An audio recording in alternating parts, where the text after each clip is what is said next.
Ladies and gentlemen, welcome to another edition of the Gathering of Old Men podcast. I have no idea why I said strike season, but it's okay. I'll fix that in a minute. Listen, it's been a day. It's been a day. I don't even know where to start. I don't even know where to start.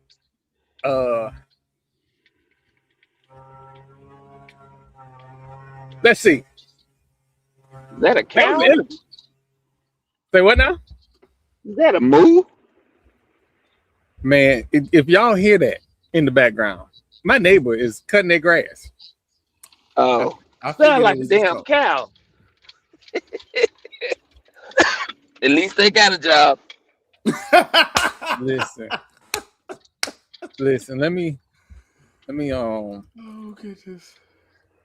get my mic set up. Turn this volume down a little bit. Can y'all hear me? Yes, absolutely. All right.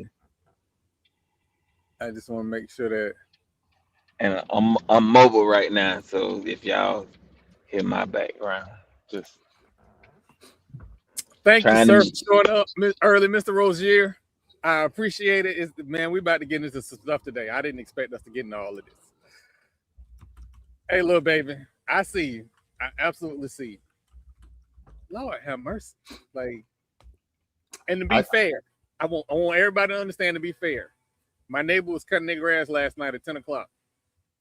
I rolled up on them because that blonde-haired lady had something to say about it. And listen, I don't bother nobody at all about anything. But if I got to ask some questions about your activities, I got to roll up on you. So I understand everybody work and it's Florida sun and all of that. So maybe you're trying to do that right now. But right now, motherfucker, I digress. I can't say that though. We just had our HOA meeting. It's what happens when you put a bunch of millennials in a room together, and it's a lot of fun. Oh shit!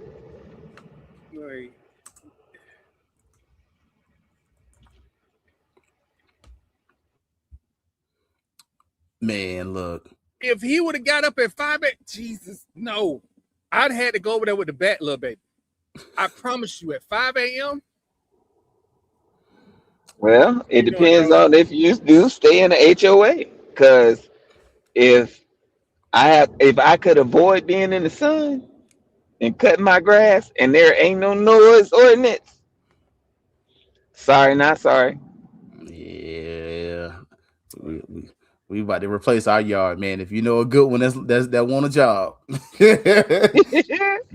Well, I'll shoot you my boy number. Hey, you got a whole neighborhood. I'll shoot you my boy number. Well, a couple things before we dig into the meat. The young man from Tennessee State, Aaron, I don't want to mess up his last name. He has a free agent contract with the Denver Nuggets. We were hoping, and I apologize to everybody, my web scraper got it screwed up because somehow my web scraper ended up scraping an AI portal and said the young man was already drafted. Again, I'm the programmer. I'm here to tell you, don't trust AI. That being said, I'm glad that he got a landing spot. Hopefully he can stick. It looks like Denver needs players of his skill type, so let's hope he stick. But there was a interview earlier this evening. And I told y'all this interview was coming because once we had the Board of Trustees meeting, once I watched the video, I had questions. I wanted other people to come on and have questions. To be fair, it wasn't just my idea. No, hell, you didn't. Because you knew that the possibility of left-hand turns was great. So I didn't get the link, sir. He most certainly got the link. He did. I said I did not get the link, sir. Do you have my phone number, Marlo? I do. Have you not called me and said, hey, I don't got the link? You've said that before. I have, but I thought it was on purpose. So you just bothered, you just said, screw it, didn't even bother. You know what? and this is for everybody that thinks that I'm Deveron's spokesperson. There is no way after this exchange you possibly can think that I'm Deveron's spokesperson. I am not. Deveron is from St. Pete. Me and both Marlo are from St. Pete. I went to high school with him 1 year. Marlo completed high school with him. Wait a minute, Ninja. I know your throwing stars ass ain't trying to throw me under the damn bus with that affiliation. Listen, I know better than that. Well, hold on. To be fair, Deveron has been very good about coming on the show and talking. So he has. Again, like these are all jokes. I want to make sure everybody understand these are all jokes. Well, they're jokish. Little baby, don't encourage Marlo. Do not encourage Marlo. You know, we all believe Marlo while you playing. Marlo to be telling the lies. Marlo don't care that like I have to send. I'm the one sending out emails, and I'm media to these people. I'm the front facing media person. Marlo get to come in and just break stuff. That's the best job to have. They already know what they get. You got Batman and Superman. You be Batman, the damn politically correct one. Superman don't give a fuck. Long as he ain't got no kryptonite and the sun shining, I don't give a fuck. Oh, you people. Or something now. What you Hey, about you do know you can always say that to my face. You can always say that to my face. I want to know who was I ain't whining. hard to find, but just so you know, your ass out of here. I am enjoying banning people from YouTube. This is some new shit. I love this. I just want to know who was whining. We didn't even say anything. Exactly. You whining about what? Y'all better be glad I'm mobile and I ain't in front of my computer. I would love to have that conversation. Look, hang on. You people are tooth chippers. Keep fucking around and find out. That's what that is. Now, if you want, your mama can go to Sizzler. I don't have no problem with taking your mama to Sizzler. She can post some selfies and you can feel like she had a good old time. First of all, if y'all going to Sizzlers, y'all ain't doing nobody selfies. You might be doing a 35 millimeter or Polaroid or some shit. You ain't doing selfies. He said, "Take your mama to Sizzler." Oh man. VHS. Oh my gosh. But so had Deveron on and had some discussions. And just for some context, let me post a couple images up so we can. Oh my goodness. Kind of. And I want everybody to know. Me and Deveron was in the trenches together on the football field. Like I don't not like him, but he don't play it with my damn school. Don't do that shit. So again, just for context, before we get into the interview, these are the numbers that I saw. And again, listening to and reading the screens were kind of deceiving to me because I thought giving was up. It is not. And Deveron corrected me on that, and we'll get into that in a second here. But the whole purpose behind this, and I'm very upfront about this, from an athletic side, I am about FAMU figuring out a way to get both their revenue share and third-party NIL in lockstep so that we can be competitive financially when it comes to talent acquisition. See, I said the big fancy words. I want us to have the best fucking players in the SWAC. And we got the brand, we got the history. In this new era, we need something else. We need the dollars. But again, the players that come to us, our players, aren't asking for millions of dollars. We know this. Our president has said we lost an all-SWAC volleyball player over $600 a month. So this is the agenda I'm driving. What's going on? So you mean to tell me for $7,200, I could have had a all-star player. Yeah. You've lost Yeah. football players for about the same amount. So Is it legal? I'm just gonna put. I we ain't have Fang saying. Exchange, Marlo. We have Fang Exchange. Again, Okay. I want to give Marlo his credit because I come up with these absolutely harebrained ideas, and I got a friend that would go, you know what? That's a good idea. My harebrained idea is that we should get both ourselves and other people on board with Fang Exchange to make sure we both keep our players and acquire players. Just, and then Marlo like to throw up in my face that he already a one-ish donor, so there's that. But I'm gonna be. But I'm just saying, not just that. What if we can I pick the player? Yes. So with the Fang Exchange, you can pick the player, you can pick how much you want to give, you can do all that. So through the Fang Exchange, you can say if you want to give to number 7 because 7 is your favorite number, that you giving to that player, you set the price, and they will help negotiate it with you. That is the beauty of the Fang Exchange. Who is 31? Because that was my number. I need 31. I don't know who it is this year. Let's see who it was last year. He might be blessed. he might be blessed. Chief, it's a reason why I ain't tell Marlo that. Why? Oh, shit. You look, understand. I look at least something. I don't gatekeep, Troy. They don't have so there are no rosters up on the FAMU website right now. Yeah, and there's no rosters up. Up. I might be able to do 2 or 3 of them. See. Oh, Doc say you need the link. Hold on. Oh shit! Man. Wait till they get a load of me. They're gonna be pissed off at me. What's up, Chuck? Good to see you. Got some of the Avengers United today, man. So.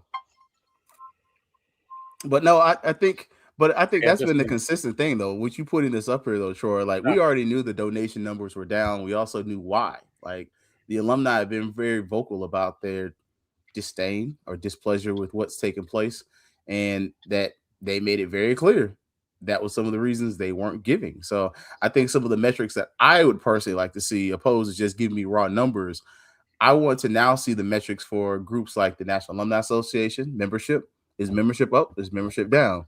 With the boosters, membership up, membership down, and just because it's not just the pure fact that people don't like what has happened administratively. It's also, look, gas $4 some change. If gas is $4, I'm sorry, it kind of is what it is. I got to go to work. I would love to peel off this extra 100 for you, but I got to go. I gotta go to work. I gotta go to work. Right. But,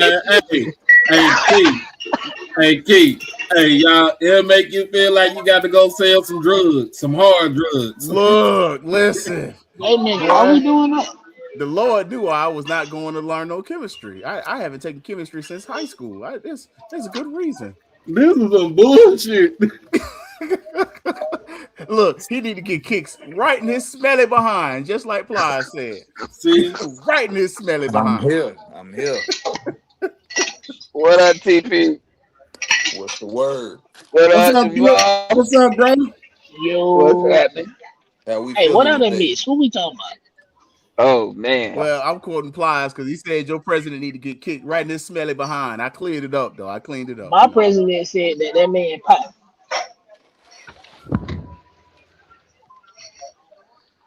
I think our president is going through that 80-year-old dementia phase.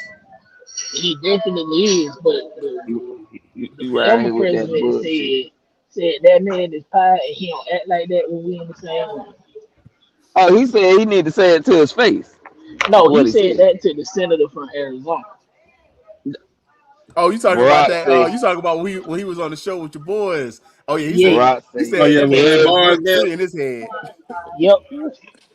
He was talking cash shit though.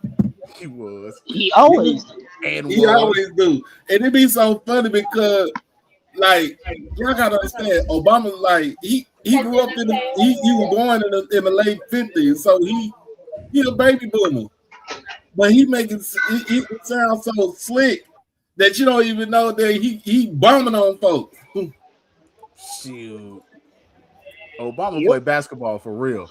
Like, did y'all see when they opened up the new library? He's like, oh yeah, nobody's. Oh yeah, I seen it. Your boy was like, nobody was playing basketball. He was not taking that. He thought he was trying to take that shit lightly. He's like, nah, bro, I do this.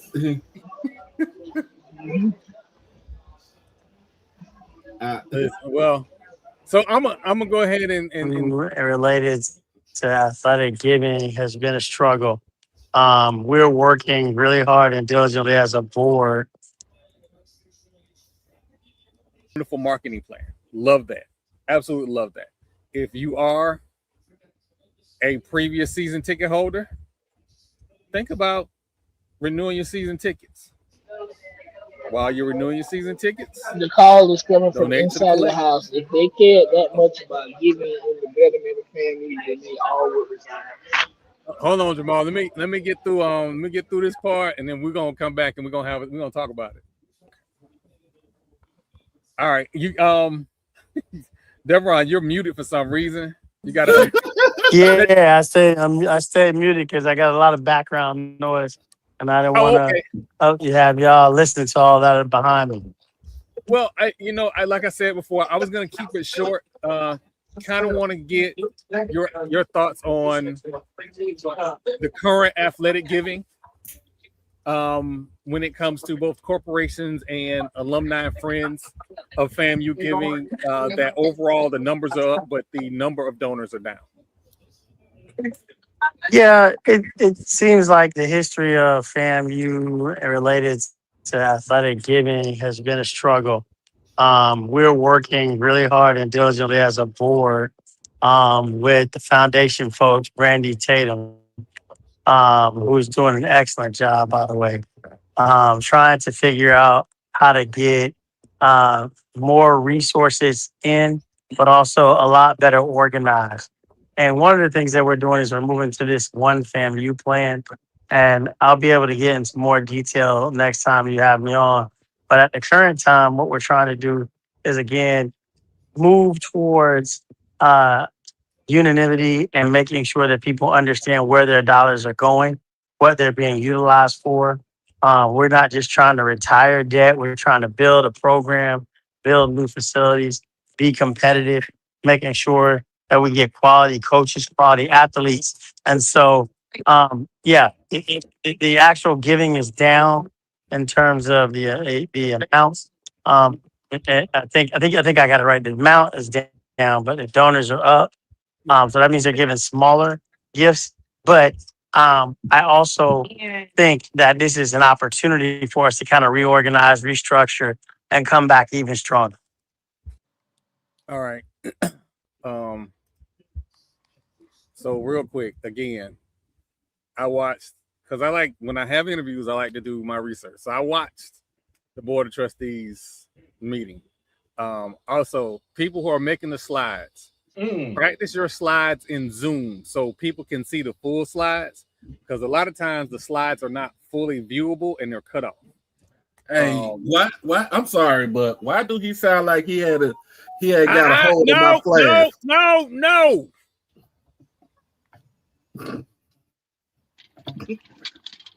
At least I wasn't the only one thinking it. I'm just saying, it sounds all good and dandy, but yeah, the views of Fat Mouth Sports and HBCU Overdrive. Good evening, Mr. Jones. Good evening. So, couple things, like we talked about before, with the number of donors up, but the dollars down, could be a sign of two things: both economics and both, as I discussed with another FAMU alumni earlier tonight, trust. Yeah, it's definitely trust. I think trust is the biggest indicator. I'm sorry. I'm going to give you something because I love my institution, but I'm not going to give you everything because of you. but I'm still gonna support it because I got somebody background. Not me. I'm Uh, muted. wait a minute. Hey Keith. it's me. I'm out at the bar. Hey Keith and Jamal and TP. What's that Yeah. song? What's that famous song from the Boondocks by the great Uncle Ruckus? Don't trust them new niggas over there. Leaving them nigga S's in the air. Don't trust them new niggas with a mighty little finger triggers. Don't trust them new niggas over there. So Hey, national treasure that we didn't know we needed. here's my other thing, and again, I've made some soapboxes recently in the last couple of years, and I would say this to any alumni, friend of FAMU, booster. The university, FAMU University, isn't the people who are in the administration. FAMU is the people. So again, the foundation is the people. The boosters are the people. Fang Exchange are the people. Rattlers in Arms are the people. Yeah, Mr. Jones, we'll get to that a little later because as a person from Pinellas County, I got some thoughts. Wait, but when you're saying that though, one of the things when you're talking about those groups are the people, a couple of things are one, the Fang Exchange and Rattlers in Arms are not official DSOs. So those are groups that are doing the work that DSOs can do without having to go through some of the red tape, and they do it better than some of the DSOs, which is crazy. But and my favorite non-DSO, QB. Right. And then the other part is those leaders are not the university, but they do get credit for the funds that are given to the university. So when they are doing their tallies and they're doing their numbers, they're able to say that they brought in X amount of dollars under their leadership. And so there's got to be a little give and take here when we're saying this, because in order to get my money, you got to do what I want you to do. And I think part of what you're seeing from the people is you didn't do what we wanted you to do. And now you expect us to give like you did when you did what we asked. And I think that's some of where the drop off and some of the miscommunication is. Well, but Keith, we said this was going to happen when they did what they wanted to do and got Marvin there, got the current AD there. We said it was like, cool. Y'all think y'all are the program. As alumni, we are going to show you we are the program. You're not getting what you think you do. You're not going to put up the numbers that Dr. Robinson put up. You're simply not. Because he put those numbers up because we actually like him. Look, he had his issues and we were like, don't really agree with that. But overall, we liked him, we trusted him, and we gave. And then, so I'll get to this the other part of this interview because we get into some things. What Keith was trying to tell everybody, in just his political way of telling everybody, it's like the people that have been given don't trust the people in charge, and they are not being genuine when it comes to accountability, because when the money's coming in, is we brought this in, but when it's not, they take no accountability for the reasons for the money to not be coming in like it was. So he's just a little more political with it, but there ain't nobody trusting them folks, and that's the problem. Okay, but now, see, Marlo, you really think about it. I don't, a regular person like me, that's not a politician. I'm a regular, we all regular people. Don't bullshit me like a politician. Talk to me, you know what I'm saying? Give it to me straight. Can we trust you with the money that we give it to y'all? You know what I'm saying? Because if FAMU, Jack State, Alcorn, whoever, Don't talk to me. Don't talk to me like you are running for office. Talk to me like a regular person. Talk to me like you would talk to everybody else out there. Say, man, look, we try our hardest to get this going, but we hit a snag. You know what I'm saying? Like, talk to me like a regular person. Right, Don't but bullshit me. that's what we're saying, Doc. Right? Yeah. If this was a symptom of the economy, or if this is a symptom of a different issue, then you can speak to it, right? But when the issue is you, as the board chairman, when the issue is you, AD, when the issue is you, the president, there are very few people that are adult enough and mature enough to say, hey, maybe I am the problem here, and I need to remove myself from the situation. Because They're at the not end, going to remove themselves from the situation because their attachment to these schools, their attachment in their proximity to the school and the brand and the naming of the school is getting them where they want to be and what they want out of the situation. So no, they're not going to shoot it straight because they are the problem. They know they're the problem. We told them this was going to happen last year, and now now the river has met the road. That's all it is. mm-hmm. And then the other part is, once you've gotten our money, what have you done with some of your hiring practices? Like, I was. Thank you. Thank That's one of my, biggest questions. And I'm not trying to be mean. I'm not selfish. I'm not jealous. But when you consistently are seeing people tell, we know what's best for you, but then we start seeing numbers and matrix that don't match that, and really it's looking like you don't know what's best for us. And not only do you not know what's best for us, you didn't listen to us, and you're giving people very high salaries at FAMU, and you're telling us, give us more money, but we turn around and we looking and we're like, They not for bringing what? no money in. Thank you. Like, they ain't bringing nothing to the table. Yeah, and all I want you to do, look, talk to me like you talk to your partner on the street. And they Say, can't my because nigga, we ain't got the money right now, and we trying to do what we can to try to get the money up into the school.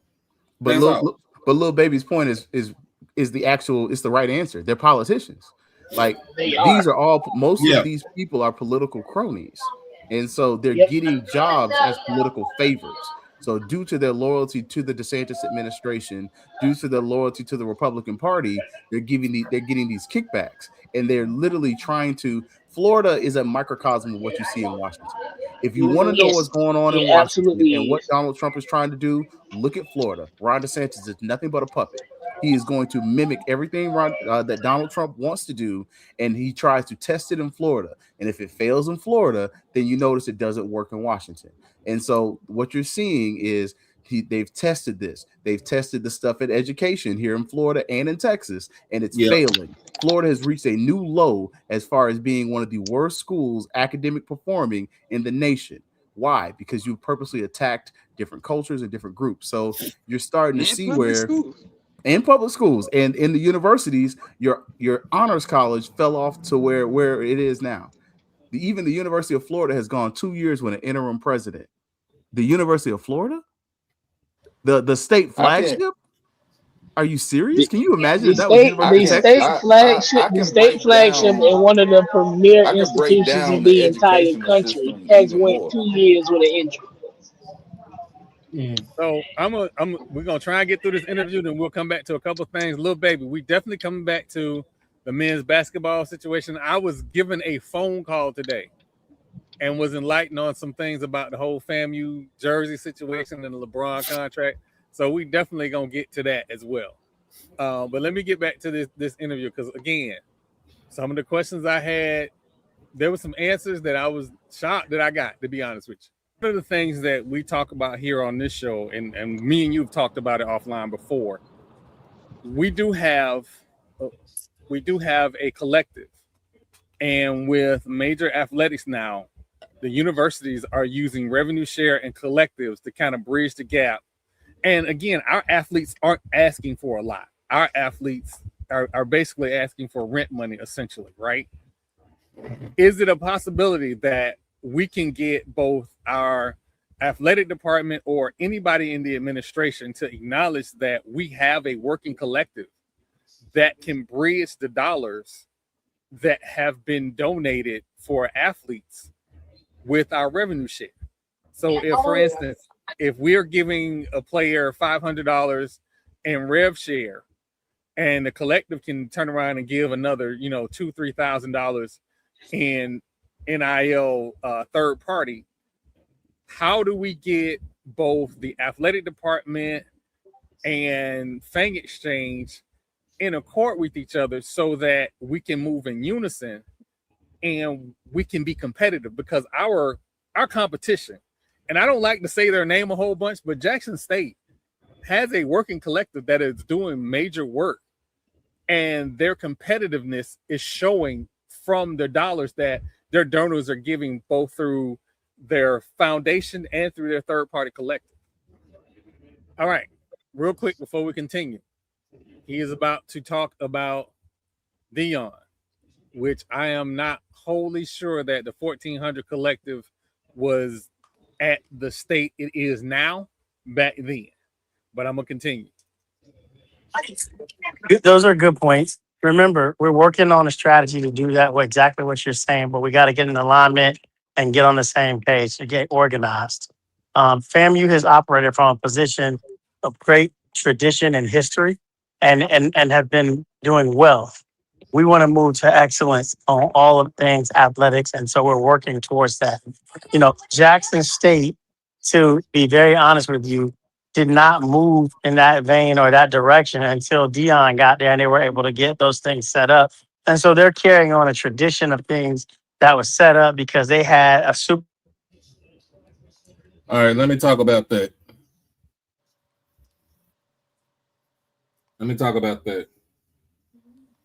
So our collective, KC 1400, Ken Clark, he started that up, right? And it wasn't a collective. He started his thing because we were trying to keep we were trying to showcase who we are after Dion left to go to Colorado. The way that Kim came in, he's been in the fold. He's been in the fold with Tiger Talk. God rest in peace to my man Corey C. They were already doing that. That was just on the podcast interview level with athletes and stuff. When he just came into the game, as far it was to continue the story of Jackson State athletics. It was to continue the story of Jackson State as a university in light of all of the bullshit and the shenanigans that were being told to the public about from what Dion went through, what he said he went through at Jackson State, right? And so when, the collective has been going on strong for almost a little bit, I think 3 years, because like Ken said, I didn't come into the game as being a podcaster. I'm a you know what I'm saying? We all podcasters, right? We podcast, we come on the show, we talk about sports, we talk about our institutions and everything, and we podcast. We give info to the masses. But Ken was like, we're gonna keep our story going in spite of all of the bullshit and the negative rhetoric about people that were saying about our university.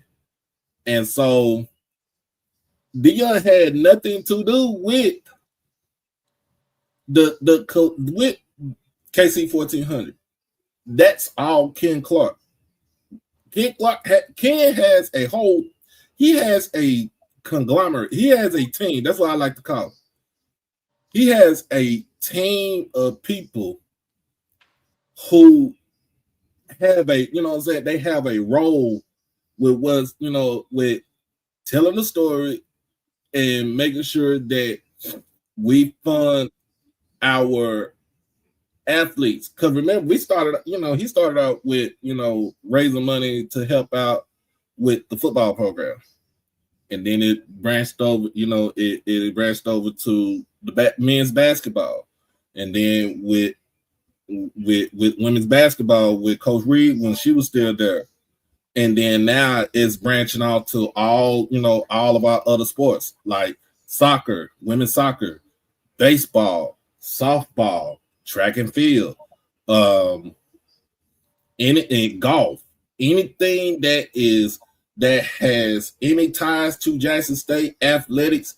That's what he's trying to do. And the team of people he has, like, this is it's grassroots. That's how it is. It's grassroots. That's part of what I wanted to get across to him. Like it needs to be, especially with the state of Florida, when the Board of Governors, and again, I tell people this all the time, this was not meant to benefit FAMU. It just happens to benefit FAMU because FAMU is a state university. The state of Florida say you can use up to $22.5 million of your auxiliary funds from your foundation for revenue share and other athletic gifts. We're not doing that. And so that's why I wanted to make sure that it was acknowledged and he knew. And me and Deveron talked about it offline. It was acknowledged and he knew what my agenda was and why I was talking the way I was talking. But I'll keep going. No, you good though, Troy. Like, even with that though, if you think about it, like, I love that you pointed out that wasn't meant to benefit us. That is meant to benefit the state. The three major, the state flagship school, not the three majors, only just University of Florida, his school. No, Florida State and Florida. In Florida, nobody cares. Miami is a private school, so UCF got money though, but they do it on their own. UCF is an outlier because UCF is the only major state university school that's doing anything in sports that's in a major city. Mm-hmm. Like, it's only schools that are actually relevant in sports are normally Florida State, Florida, Miami, but Miami's private. UCF's here in Orlando, but UCF has an economy of scale, like Jackson State has an economy of scale stadium wise. UCF's the largest school in the state, 70,000 students. So they can function and move in a way that the rest of us can't. And they're allowed to do that because it's 70,000 students. Like, you look at their acceptance rate. FAMU has the lowest acceptance rate in the state of Florida. I believe our acceptance rate is 20-some%. Yeah. The next closest is the University of Florida at like 40. So you're talking about the second smallest public school in the state of Florida has the lowest acceptance rate. That's so it's on purpose. And so you start looking at these numbers and talking about the revenue, you're not going to hit the revenue numbers of the larger schools because you can never get to the economy of scale they can with 9,000 students. So I'm going to get to the rest of this. I think he dropped off for a second. The promises that we've made to the fan base and the alumni. Again, one of the things that I think is something that we should be proud of is the progress of the. Real quick, before we go any further, again, when I was making these slides from the video, again, I want people to practice doing Zoom slides, so the slides aren't cut off in the Zoom meetings. But congratulations to the women's Department of Athletics. Y'all are doing y'all thing. Men's basketball. If you're watching this, we got to do better. We got to do better. I know it's an anomaly. It hasn't happened before. But this is unacceptable. Y'all can do better.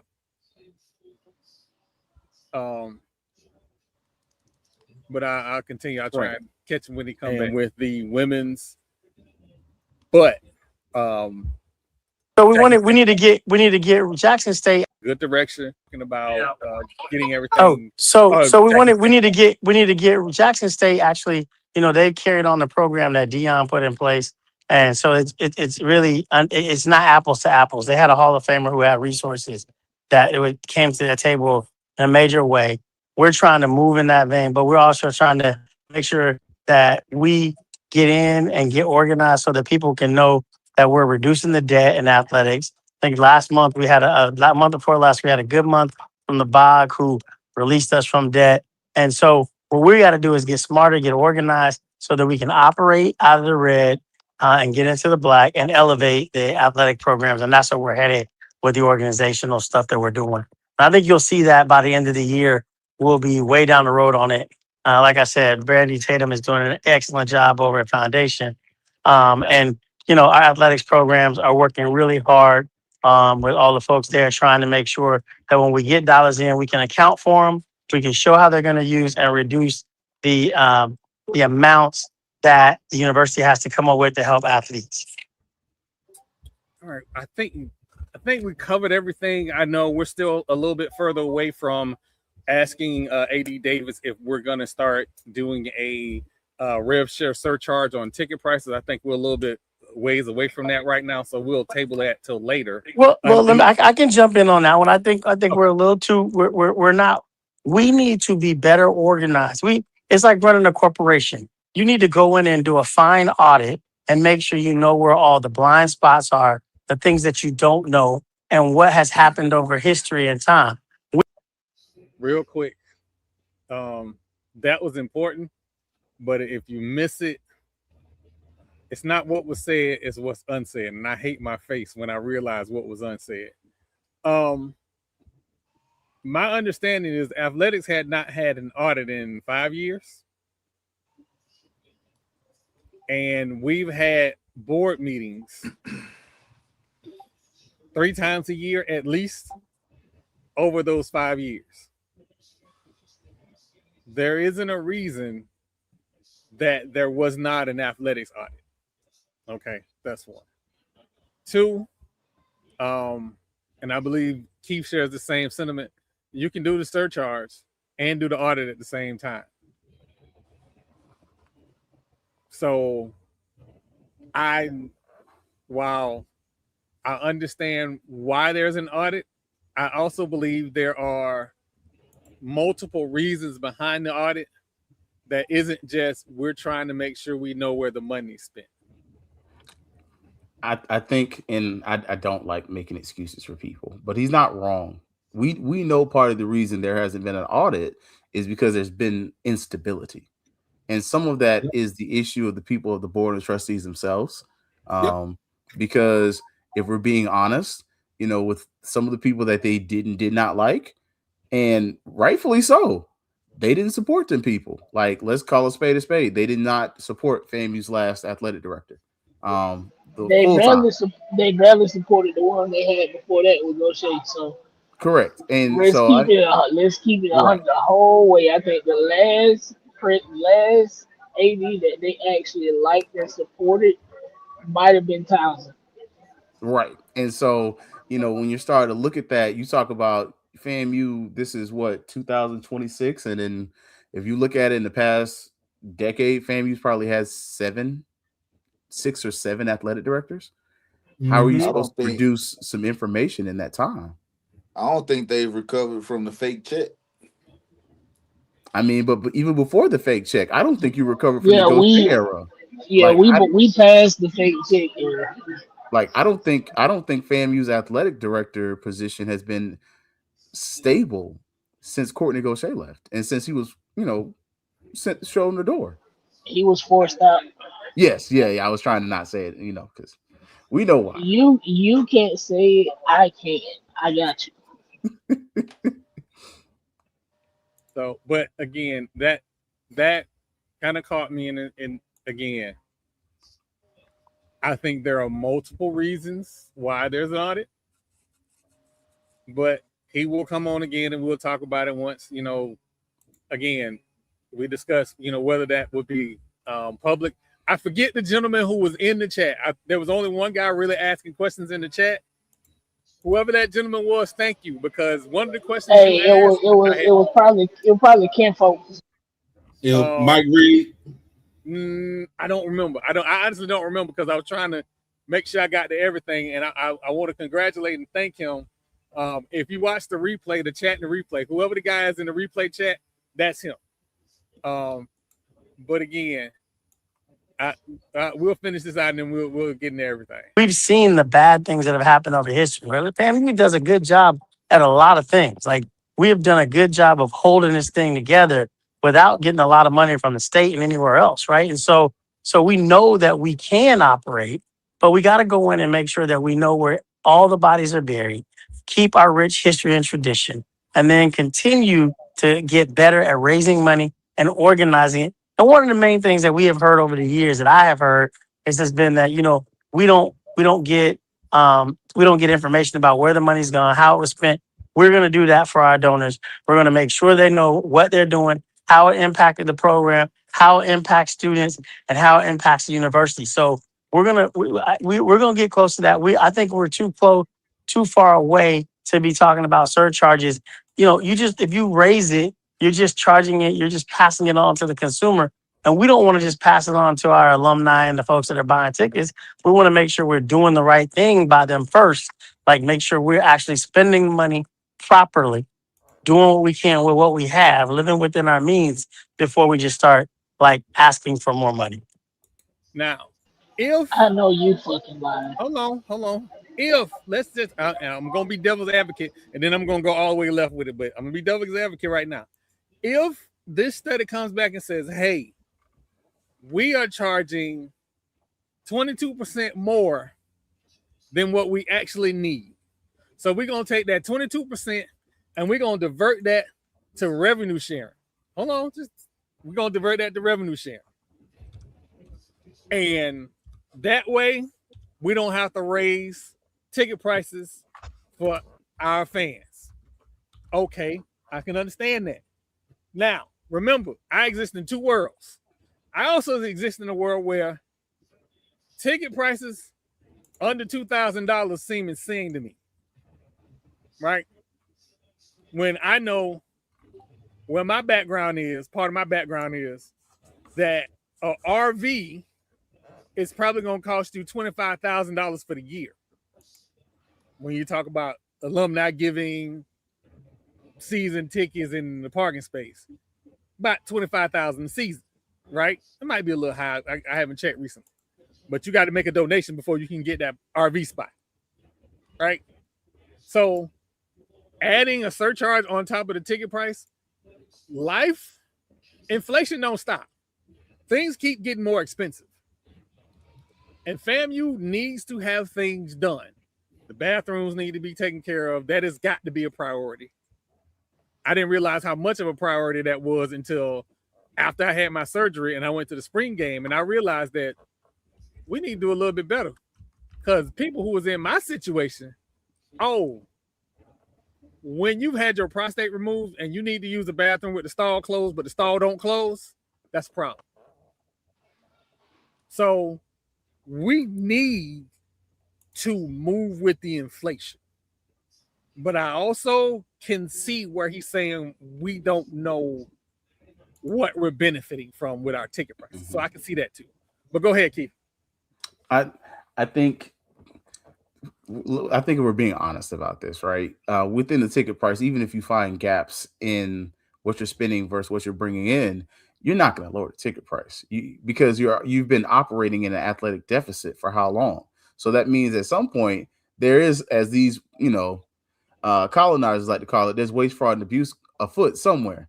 But even if that's the case, you still go ahead and add on the additional surcharge so that if you do find that there are places where you are spending too much funds, those funds are already being diverted there, and you're already getting your fan base used to a sticker shock. And we're not talking about a $50, raise. And I understand. So that's where, I'm not mad at what he's saying, but I do feel like, hey, adding a $5 surcharge for student athlete fees is something that's doable. But I also understand that season ticket prices are already out there. So That's you can't some just throw bullshit. $5 on there for this year. Now for It's next some year, you can already bullshit. have it out there. It's some bullshit. I'm telling you, it's bullshit. RV parking used to be $300. Now it's $8.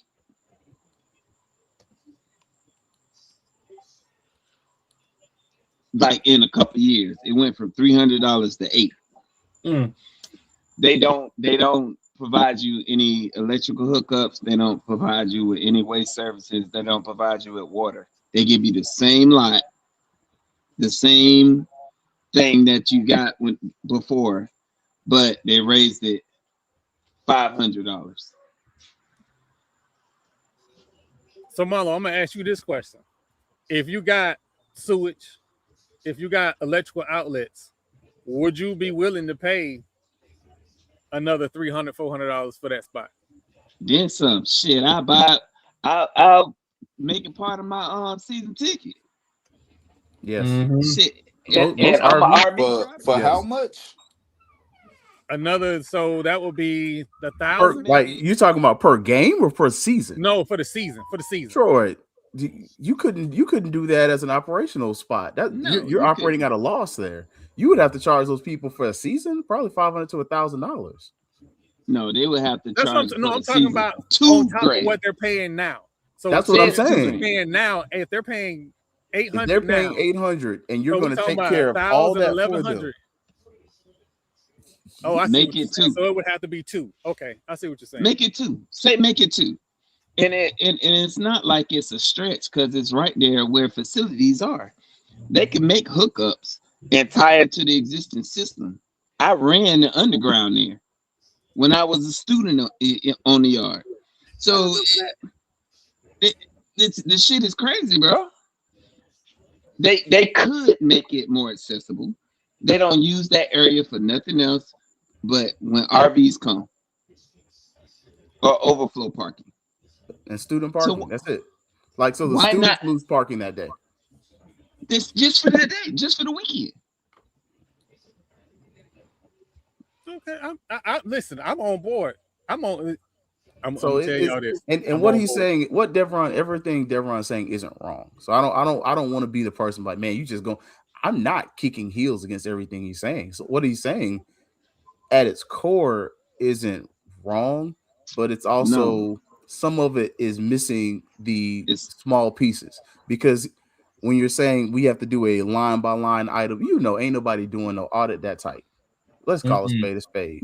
But the reason why I say it's bullshit, because if you're disingenuous about one thing, all of it sounds disingenuous. Like you can't tell me, oh well, we don't want them to get sticker shock, but you raise RV parking by $500. Even though that's a select group of people that's doing, it's like you're targeting them. So, and most of the people, most of your season ticket holders who actually go out and buy season ticket are old heads in the area. Mm-hmm. And they're not going to cry about $5. Now, if we're And talking they're not. about $100, they're going to complain. Like part of why you had the kickback on what they were getting from the OBG was because she jacked the price up and cut the games. Like you raised ticket prices and you cut the number of games. Oh, they're gonna complain because you raised the price like $50 to $100 and they only got 4 home games. Oh, we're complaining then. And she took out the season basketball tickets too. So they raised the season ticket prices and then had less games. Yeah. During the previous administration, not during. And not only did they do business that, model. they put a fence along the backside of the fucking stadium that limited access from the neighboring neighborhood that's right behind the stadium. And they took Earl's Hill and the vendors. And they took the hill. So and the hill. That's what hurt me. Oh wait, they took the hill. They added the fence, lowered games, went up $100. And if you bought, it used to be if you bought season tickets to football, they gave you basketball season tickets. Took that too. So I want to hold on. I want to say real quick. I just want to say real quick. They also took the cannon. And she got rid of the cannon. She can keep that. No, hell, no, For somebody on the field, I hated the cannon because bring it back. Man, you gotta watch where you walk in. And for people who have never seen it, the cannon was always on the opposing side's team side of the field. So we would score, they would hit a 100 play, stadium would go loud, and then they would just hear boom and smoke. It would scare the hell out of everybody. Bring it back. That's part of the home field advantage. The fence was needed. The fence was needed. It was, and that's where you're kind of like we were talking about. It wasn't in the previous situations. It wasn't just a sticker shock. It was a culture shock. And in this case, people are willing to accept a small sticker shock because they understand now, hey, these players are getting NIL deals for this amount of money. You're going to do revenue sharing. Okay, tack on a small fee, not $100 fee, and spread that along. And while you're spreading that fee, go ahead and still do your audit, but don't hold off on everything just so you can finish your audit. Because the more we hold off on this, the further we gonna fall behind. Exactly. And they know they're not going to be in power. Like they literally said in the last BOT meeting, we are not going to be here in very nice ways. They know that because they homeboy, even though he's alumni, ain't gonna win. Oh nah. Rocket is not going to win. Rocket doesn't have a snowball's chance in Hades. In hell of winning. No. Po Rocket. Rocket think he one of the Guardians of the Galaxy. He's just Rocket. Do. He absolutely does, and that's the crazy part. Are you talking about that dude from the other side of Game Street? The one that went to FAMU and then transferred to Florida State, and he left his wife. One. Yes, that Rocket. One. His name is Rocket. Is that the one that the young dude? Yes. He kicked in his goddamn teeth. No. We need him to win. That's why we ain't saying no names. Look, that's why his name is Rocket. Exactly. Stop. He just think he one of the Guardians of the Galaxy. And while we at it, make sure y'all see. And while y'all at it, make sure y'all seeing the Jolly Graham ticket, $40 for their campaign fees. Thank you very much. At least put 5 on it. Right. Put 5 on it. If you ain't got 40, send them 5. And if you ain't got that, tell a friend to tell a friend to tell a friend. All right. That's all I got for you. I got one more thing before we get on to other topics. Why the fuck are you dealing with a manhole? I don't know what's happening. The Florida man is in full effect over here on Pensacola Street by TCC. That's all I'm gonna say. And it ain't me. I'm watching the events unfold. So, one more thing that was of note was that somebody gotta go PTP. Daddy, I have to go pee. Oh God! Hey, for everybody that's new to the show, TP Kids from the time he came onto the show have been the quiet stars of the show without ever knowing that they was the stars. Yep. Like, there is an episode where TP is talking and all you see in the background is light going on and off in the background. On and off in the background. Oh man, but hey, listen, we do real life here. Love TP Kids. But one of the things that absolutely caught my attention, because I'm a programmer, and certain things as a programmer bother me. So when this slide popped up, and that's Data Moose, AI solution that why is Data Moose a dog? That transforms access to donor and financial data and supports data-informed decision-making for colleges and schools. They look fugazi. How you Data Moose and your mascot is a dog? Ain't the Chick-fil-A mascot a cow? No, that's the alternative one. The main one is a chicken. Oh, all right. Then I stand corrected. My intent was not to make fun of these people. Everybody catch these jokes. That's it was to this, but I'm usually you know what? Keith beat me to the jokes. I'm just gonna say that. Keith beat me to the jokes because it was jokes coming. But anyway, so this is the explanation for part of the highlights of being able to, because at one point the donations were far behind, or far behind the year before, and somehow they caught up. I think what $2 million they caught up, something around that.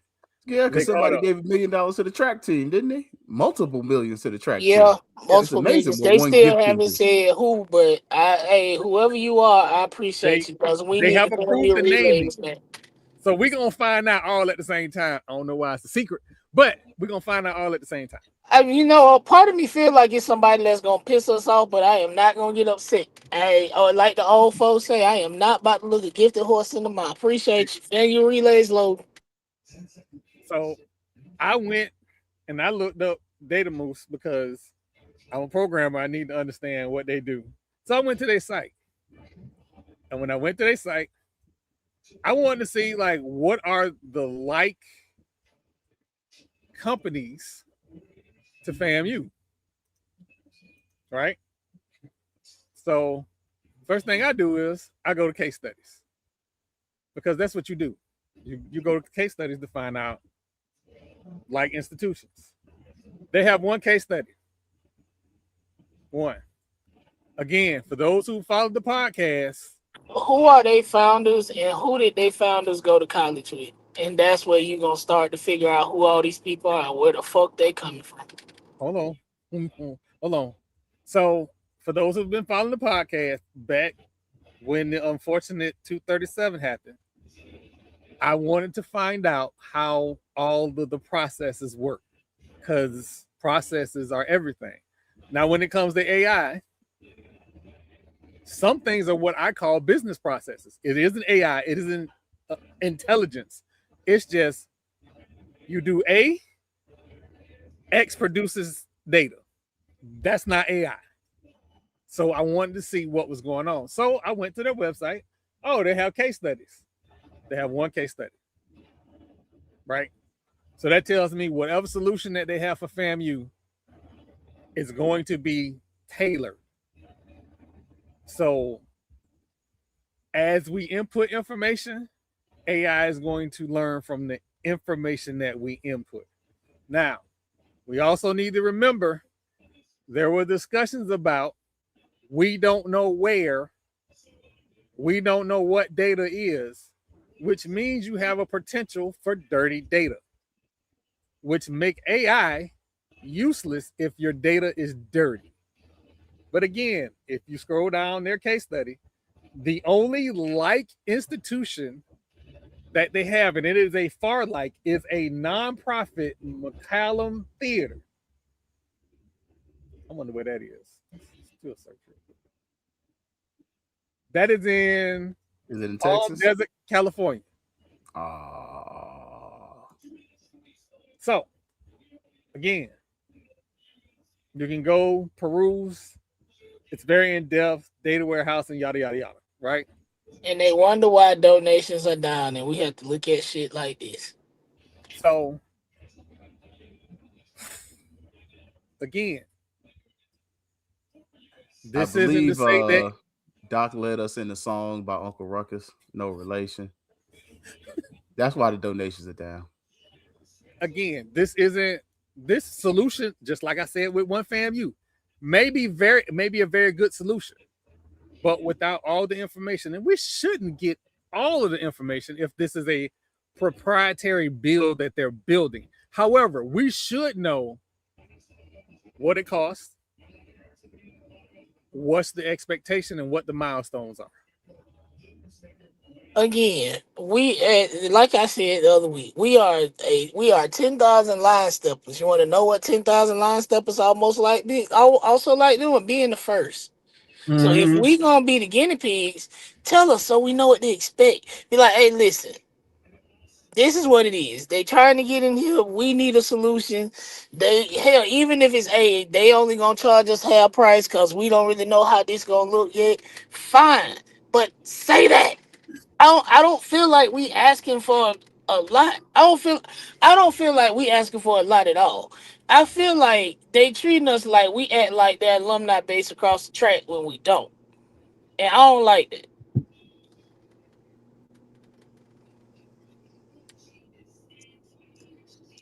Is this a safe space?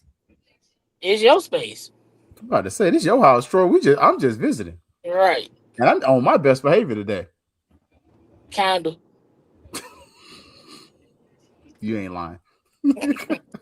Sometimes, and this doesn't have to necessarily do with Florida State versus FAMU.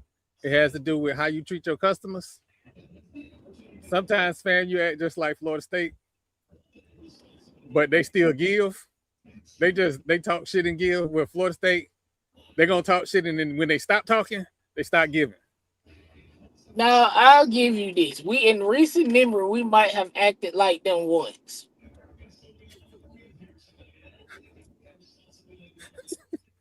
I'm gonna say twice. We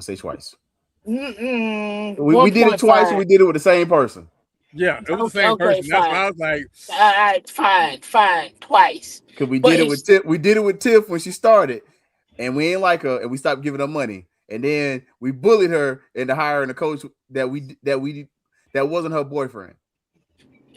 We was looking out for the university and a potential lawsuit, and that's my story, and I'm sticking to it. But again, I don't want nobody to think that me bringing these things up are an endorsement or anti-data moose. It's more or less we need more answers, because again, I want us to be the best in FCS when it comes to alumni, friends of FAMU, and booster donations. I want us to be the best.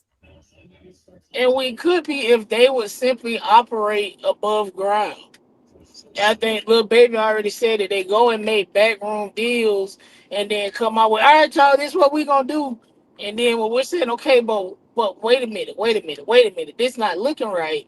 Who are these people? What are you trying to do? What's your angle? What is the end goal? Mm-hmm. A lot of our questions are literally tailored to what is the end goal? Where are you trying to take us? And until they start behaving that way, we gonna keep acting the way we're acting. Again, it is nothing to come to the alumni base and say, hey, we are getting creative and scrappy because we simply don't have the $300 million like a lot of our other state counterparts have. We can accept that, but say it. That part. And that's it. That's it in a nutshell. That is it in a nutshell. Now, again, like Deveron said, I'm gonna have him on the show again. I reached out to FAMU to get Coach Quinn Gray on here, and I'm very open about. I am going to be pushing what we can do to get our NIL collective. Ashley gonna shoot me. Fang exchange in lockstep with FAMU. I'm gonna make sure I be out. I don't stand by you at the next event. At all. I don't know if Ashley gonna be the one or Tashay gonna catch it might be Tashay. I feel like it's gonna be Tashay. Yeah, Ashley gonna be professional. She gonna catch you when you slipping. Keith, if you see me just randomly standing by you, that's why. Be like, why he hope that? But I told him, listen. I'm staying out. I told Ashley on the phone. I'm telling everybody now. I've said once I'm on board.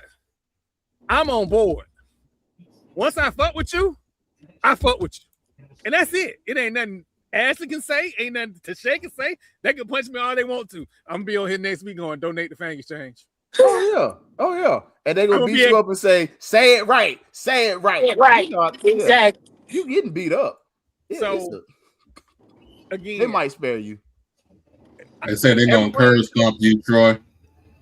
Listen. Every one of the coaches I talk to, I'm gonna be saying the same thing.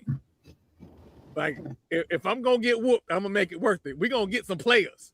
My boss talking about getting 3 players. Why am I not gonna talk about things? Listen, I told y'all, I got a friend that will back my insane players. Hey, I'm sorry, y'all. I'm listening to No Chill podcast. And Blue just said it's gonna be a 3-peat that Valley gonna beat FAMU and football again this year. Again. FAMU by 40. Hold on, time out. Wait. Blue said who gonna beat FAMU? Blue said that. So Blue said that. But I want to be clear. Man, to Blue. If he liked Valley that much, bet your motherfucking Bet your eyebrow. Bet your eyebrow. Man, listen, I'll will put hold a him down chest and hair on save that him one. off my damn self. Bet up. Bet up. I got a chest hair. I got Bet chest up. hairs right on that one. Bet up. Bet your chest hair. But anyway, I will go baby bottom smooth on my face. Bet up. I can't do that. I got them original black people hair, boy. I had so many bumps. It ain't funny. Hey, no, just gotta shave it right. Just gotta shave it right. I fucked my face up a couple weeks ago. I'm just getting that right. Real quick, so today was blonde haired lady off day, and somebody decided that they was gonna post some young lady in a tube top with FAMU on. And you let her see it? You talking about Mayor He said, Orlando? can you let her see it? No, I said, and you let her see it? I didn't let her see it. It popped up while she was leaving. So she's like, who was that? I said, I don't know. But now that she in the house sleep and she can't hear me because I'm more than 3 feet away, young brothers, understand, when you go through Bragg Memorial Stadium, if you ain't at FAMU and you trying to find somewhere to go, this can happen to you. Don't let this be you.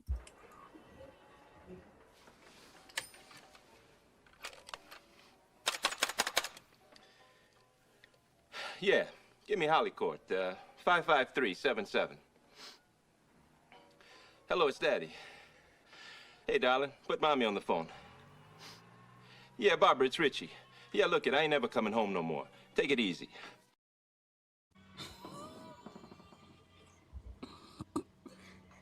I ain't seen no lies. I'm saying that because there was all this commentary. You saying that because nobody put your brand on their tick old bitties and put it on social media. The brand is the brand.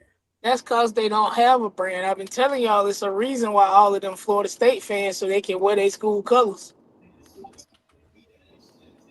I'm just saying. Because they love to wear the little two piece and it stopped right here. We know what you're doing.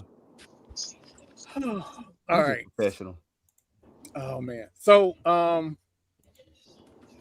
getting back to Mr. Jones, and Marlo can attest to this. So Terrion Arnold has been arrested and he has been remanded to Hillsborough County Jail without bail. That shit is nuts.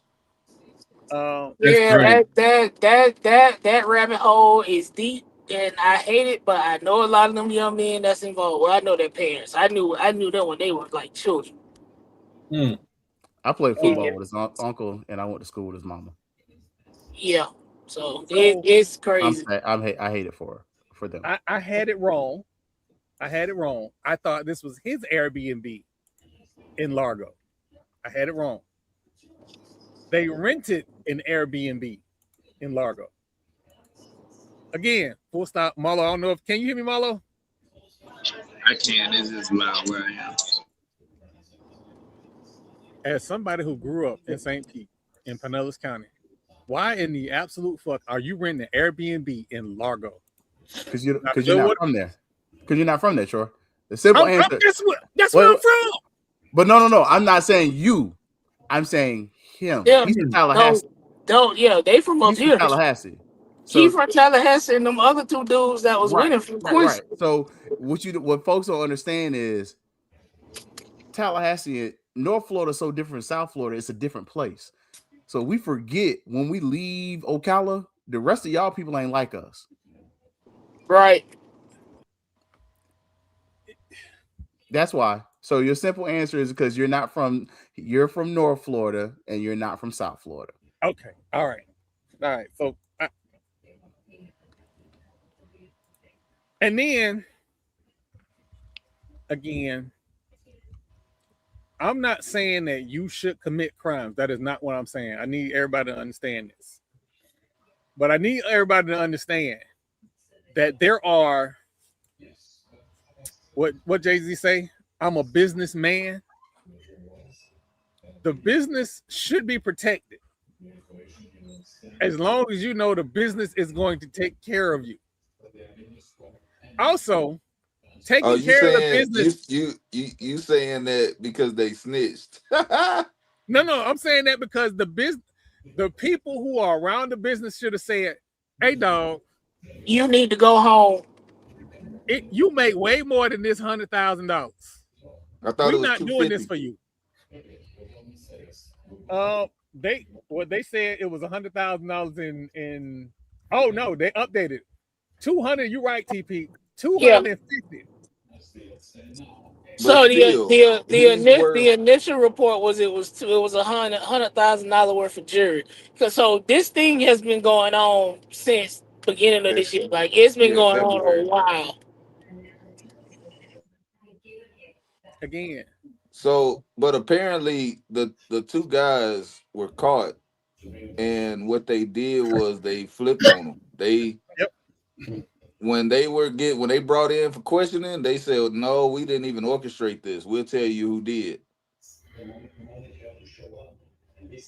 I ain't gonna call no names, but I'm gonna tell y'all that one of the boys who said and won me was born with a silver spoon in his mouth. He been spoiled his whole life and want to be a thug. You want to be a gangster? That's And how it be. I'm not talking about Terrion. That's how it be. Me and Marlo, my homeboy from my high school went to Tallahassee from a silver spoon background and became a big time dope boy. So that, your family's making $500,000 a year, and you decided you're going, okay. Anyway, so we here, but When I say silver spoon, I mean his mama was a debutante level silver spoon. He just out Oh here wow. doing that. Yeah, So, thank you. so have they released any information about their plea deals? no, they haven't They want released to that. keep him in jail until the trial starts. They haven't released that Right. yet. I will tell you this though. I don't know what's going on with these new thugs, but who live streamed a 25-year felony? Man, they do Right. it every day. They I was do about it to say every Troy, day. and Just because go scroll TikTok. yeah, I've been scrolling TikTok and seen 5 felonies committed in 4 minutes. I will say this, and I'm gonna make sure I word it right because yes, I'll have to tell you the rest offline. These children are so brazen that they will have stuff they're not supposed to on them, videotape it, stream it live, and you as a school administrator or anybody else who has airdrop will have it before the end of the school day. And I'm not telling you what somebody told me. I'm telling you what I've seen and witnessed as a dean and a teacher. Beat your kids, people. Beat your kids. It ain't even beat your kids, No, Troy. it ain't even beat them. It's It's teach your raise kids the them. rules. Like Keith, it's raise your damn kids. yes, That's where we are. But It's that too. simply raising your kids. But Jamal, but also, like I always say, you raise your kids, but shit, part of raising them. Hey, like I said, my mama beat me out the penitentiary. yes, but also sometimes your parents told you. I ain't gonna lie. I don't know if your parents are like mine.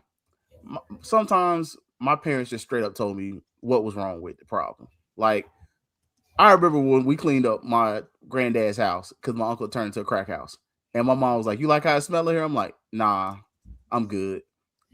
Like sometimes you just got to tell kids straight up, it's a bad idea. What's wrong with the problem? You can figure out if you want to. Like at a certain place, we just got to own it. And somewhere in that situation, there are bad friends.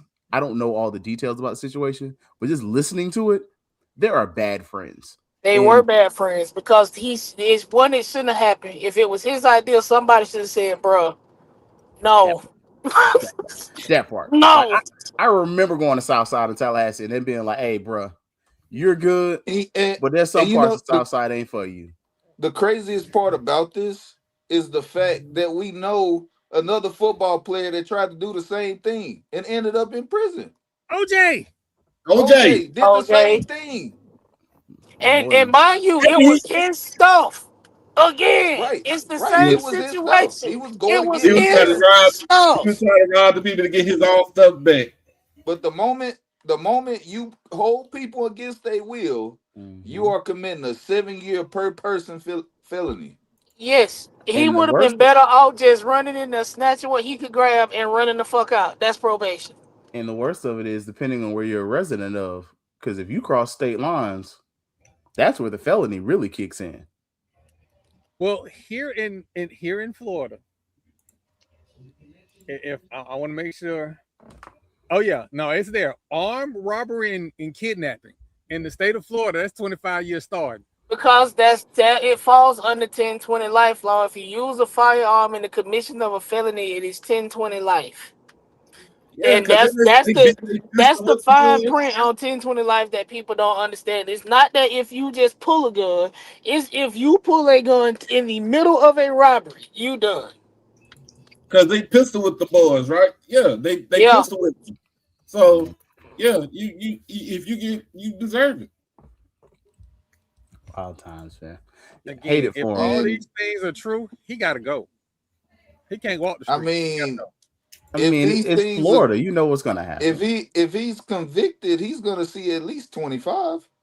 It's Florida. Like It's Florida.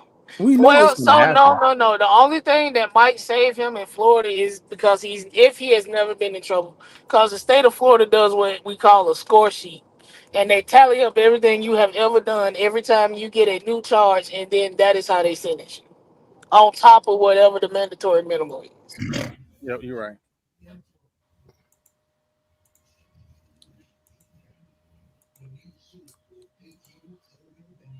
That boy is cooked. I'm not even gonna lie. Nah, you right. You right, TP. He cooked because he I'm telling you, he was there in Texas, boy. They would. But They now to combat Charlie's comment, he's not a perk baby. He's definitely not. His, I'll say this: him and his uncle, we didn't like each other in high school, but after the fact, like though they were upstanding citizens in the community, so I can't say that the family is like perk babies. No. Those were some hardworking people, like from the ones I know. And like I said, I know his mom, I know his uncle, hardworking people, good people. Now, whatever this situation was, that was what it was. But I can't say that about his family. His family were good people. Yeah, I'll come back to your Right, comment. and that's all that. But that's all I'm saying. It is I guess I have always wanted to understand how you We have formulate this made line of thinking. thug culture popular, and it's been Yeah, that but way we for a long have time. so think about it, right? So personal story. Keith and everybody on here know exactly where I grew up at, with the exception of Doc and TP, right? Y'all know exactly the city I'm from. I used to live in between a pretty much dope triangle. One, because the house I grew up in was my grandmother's house, and my parents got it from dirt cheap from my father's family, so they was like, shit, this where we gonna live. So I grew up with one dope man across the street, another one next door, and another one down the road. And a lot, like he said, my dad was like, "Don't none of this make sense, dude." I was like, This all just seems stupid. I don't want nothing to do with this. I'd rather go to work. I'm not. I don't want to be running from the police on Friday, and I don't want nobody shooting at me." So, and that was enough. But for other people, they see it and they go, "Dang, that look interesting." How? What? What? So That's EA, because they didn't have to live it. When you somebody that grew up in poverty, father murdered when you a little kid, you look at the world differently. I see what the consequences were from living that life. That's what taught me. You can say beat your kids and all that. My experiences through life is what shaped the person that I am. Yeah. Because I wasn't born into privilege. I don't, you know what I'm saying? Like I Yeah. know what it's like to get it out the mud. Hot water off, no electricity, no You gas in got to the in the grind in the for it. wintertime. You got to Y'all grind for knew it. That's how you think about it. in a sense, if we all, other than with Jamal, because Jamal, you born in the 90s, but in the growing up in the 70s and the 80s, like in a sense, I didn't know what poor looked like. Cause you know what I'm saying? I didn't know what being poor looked like. We didn't know we was poor till we got to college. That's what I'm saying. You don't know you poor until you see somebody that ain't. It's just normal everyday life to you. Yeah. Well, I knew I was poor because I grew up on the south side of St. Pete, and like when you go to the store and you ask for like $3 a chicken from the butcher block, like we knew we ain't have it. And the things that we had in our community back in the late 80s, like the middle 80s and going into the 90s, like it was Wild West in St. Pete. Literally. Wild West just everywhere though. You think about it, man. But that was the cocaine corridor though. Like it definitely depends. Pete, yeah. No, St. Pete. No, y'all are different. Yeah, y'all everything moved now through for us, St. Pete. Yeah. Like I know for me, I didn't grow up poor. Emmett Jones, what if I told you that one of the midway points for the Miami boys when they was coming in between Miami and Atlanta was my hometown?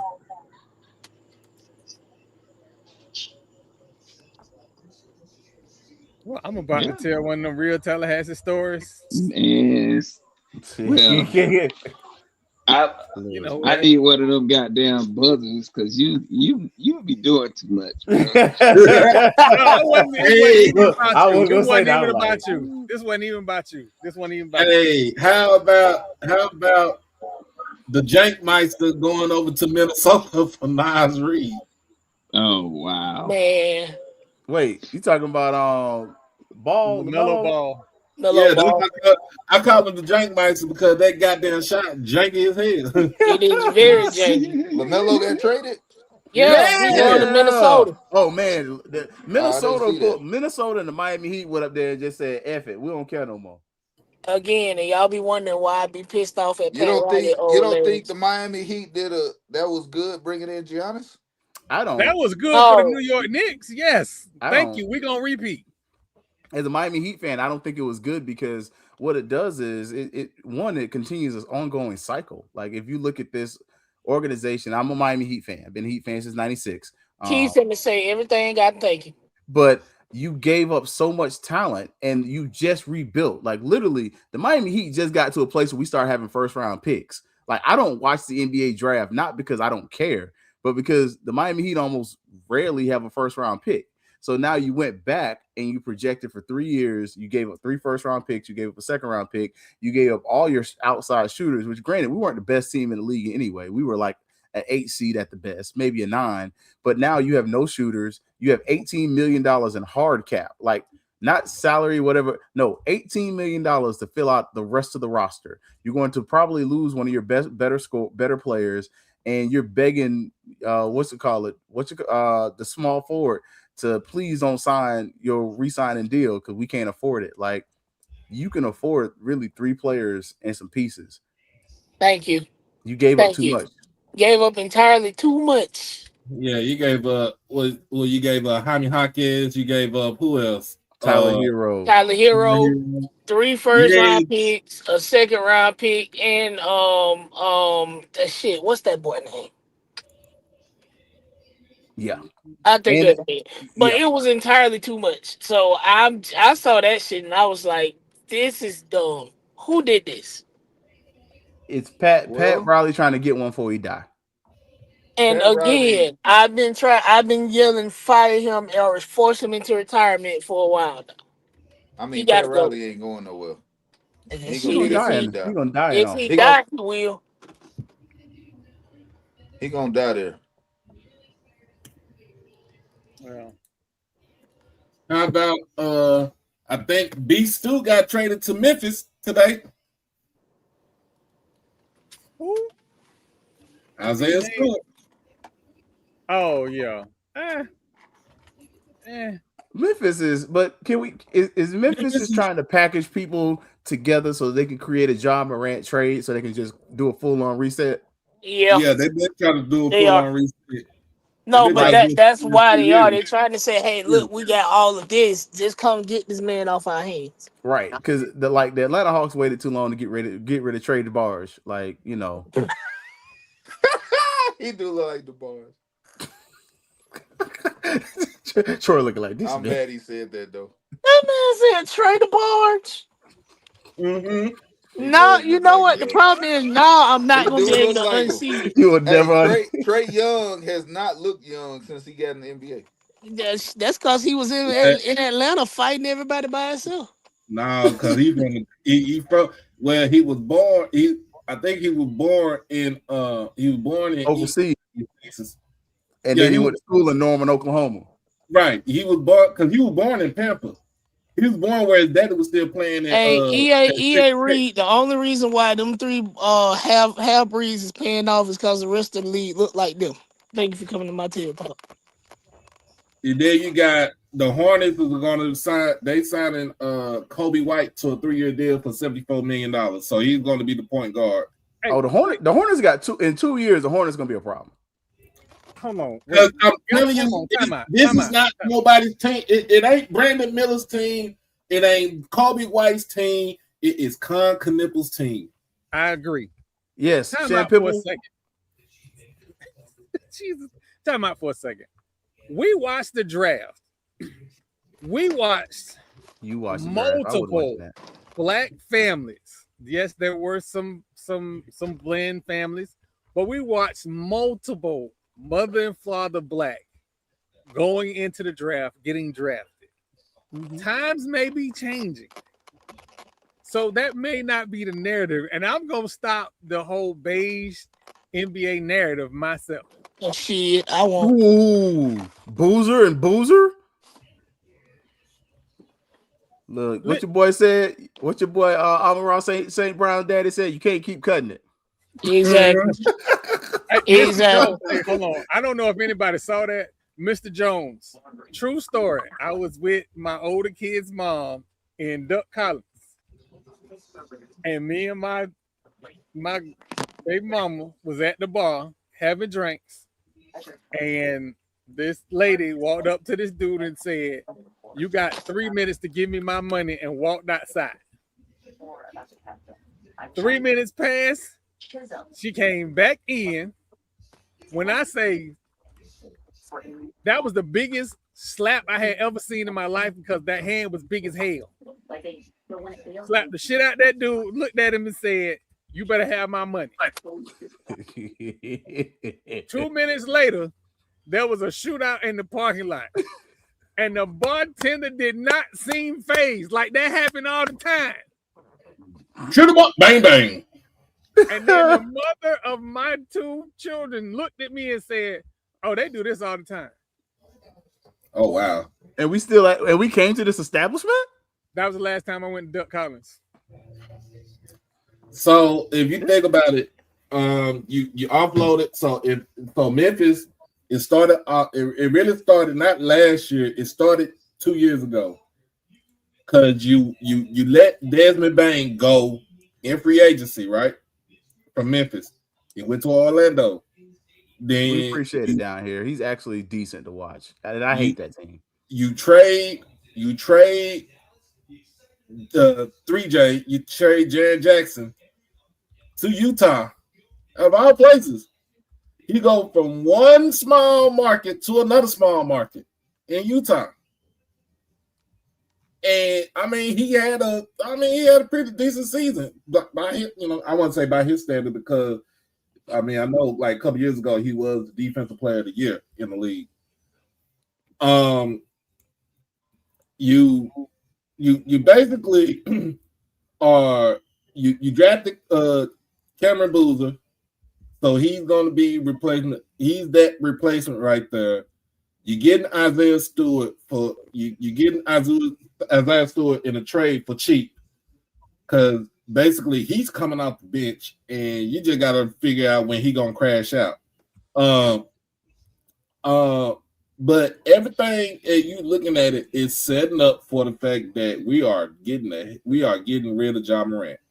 He does not need to be in Memphis. We don't want him in Memphis. Do we need to send him? Do you really send him to a big market, or do you keep him in a small or medium market? I think honestly, I thought for a second they were going to send him to Orlando. Why do you think there's? I was about to say that. I definitely thought Orlando, because we have cracked jokes about it on here about him going to Miami, not Miami, Orlando. Why do y'all think Ja Morant isn't working in Memphis? He has not expanded his game. I don't. It's not that. I think you know how you get to that point in a player's career where it's like, oh, they finna trade him. Some ain't working somewhere. It could be that he ain't getting along with the front office, or they just don't fucking like him no more. But they finna trade him, and that's how I feel about Ja Morant. I think it's more to deal with the front office in Memphis, and the fact that he's been injured the last 2 seasons, though. That's another thing that you also have to look at, because you just signed him to a max deal. He shot 23.5% from 3 last year. He is shot slow. 25% from 3. Did he also shoot himself? 23.5. Did he also shoot himself before the season? No, he didn't shoot himself. He might as well have him. This dude. But part of their Memphis is also tired of the antics. Like, they're tired of it. Like I hate to say this, and this is gonna sound real messed up. Ja Morant needs to go to a place like Salt Lake City. Or Sacramento. No, I won't say Sacramento. No, Sacramento. No, he needs to go to a place like Salt Lake City. If Seattle ever gets their stuff together and gets the expansion, Portland, Orlando wouldn't be bad, but Mercy Drive is still too close to him. Like, yeah, he needs to go to a place where he's really separated. And I would love for him to go to a Portland with a guy like my boy Dame Dollars, because I think you would find a kindred spirit who would be like, hey man, you need to slow life down, otherwise it's gonna go left. All his stats are trending down. Yeah, he's on the down.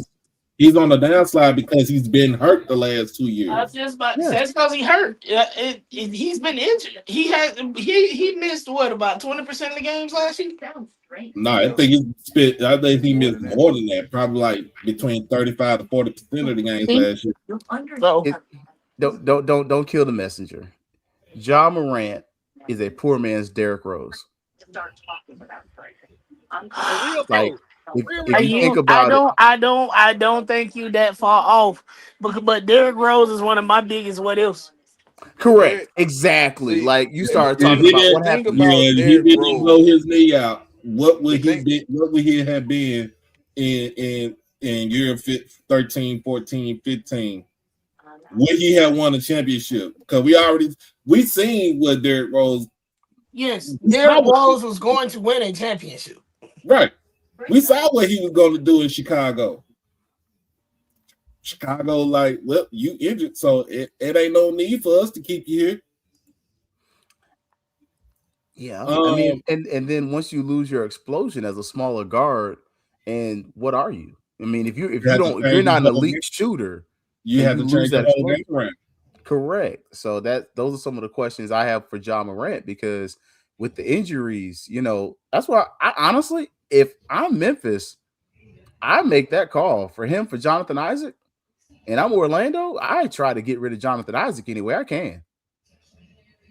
Jonathan Isaac is one of those guys that you just knew was going to be a star, and it just never happened. It is I told y'all he should have stayed his black ass in school. Y'all know why he's not good at Florida State. I mean, good in Orlando. Because God don't like MAGA. He should have. He ain't been good since before MAGA. He ain't gonna do good in Memphis either, because they damn sure don't like it. When that dude announced he was going pro, I said, why? Because he went to Florida State and thought he had some time. No, he Now, went pro I'm gonna be honest with because you. I would not he say had all the skill and size that you want. Can play 1 through 5, 2 through 5. I'll never put him in point guard. 2 through 5. You're not wrong. 6'10". Mm-hmm. Got the frame, got the skills, got the shot. We just said fuck the intangibles with him though. The intangibles just never materialize. Can we also say Florida State- Orlando thought they were getting a bigger version of Penny Hardaway? Oh, They TP, thought they hold was on. getting Tracy McGrady. TP. Mm. Florida State has had a player his size that was like, oh, I'm going to be the next KG, and did not get drafted. Oh, yeah. Could not come back to school because he was running around town in a brand new Bronco. Marlo know who I'm talking about. Which one? Everybody told this boy, this is what you're looking at. And he looked at them and said, no, I'm straight. I got it. So I know you talking about this. So with Minnesota, I'm thinking about this. With Minnesota, if you're looking at this all started when you look at how they moving. It basically started when they traded Julius Randle. You trade Julius Randle. You sign the FAMU to a 5-year deal, almost a max deal, right? So he's a guard. All right. Now you also let go. When you trade it, you trade LaMelo for Nas Reed. Nas Reed is an actual star. He don't need to be coming off the bench. He actually needs to be starting. So when he goes to Charlotte, Charlotte is going to move away from Miles Bridges. I hate to say this, but they are trying to basically clean up the image of the team. Miles Bridges is basically he's a Jordan draftee. LaMelo Ball was a Jordan draftee before Jordan sold the team to whoever, to the dudes that he sold it to. I'm gonna tell you the problem with LaMelo Ball is the fact that they probably would have won that series last year had he not jacked up 77 threes and missed all of them. Like, it was some of the worst point guarding I've ever seen in my life. Mm-hmm. That is why he's not there. But at the same time, when they needed Knipple the ball, he played his absolute worst too. They did not play well together, and that's the problem. The problem is LaMelo and Knipple are not good on the same court. So and Knipple don't demand the ball like that because he can move without the ball. It ain't that though. It's the fact that LaMelo ain't gonna pass him the ball. He's not. Yeah, don't say he's LaMelo is a ball dominant guard. Right. And that wasn't going to work with the way Knipple plays. And I'm not saying that Knipple is the one, complaining about it. But from a front office standpoint, we just drafted Knipple. He's the future. LaMelo Ball's been there for some years and we ain't won. So what we're going to do, we're going to move on. And then they bring in somebody like Nas Reed, who is a defensive guy who can hit the open three. Now we just opened up our whole offense.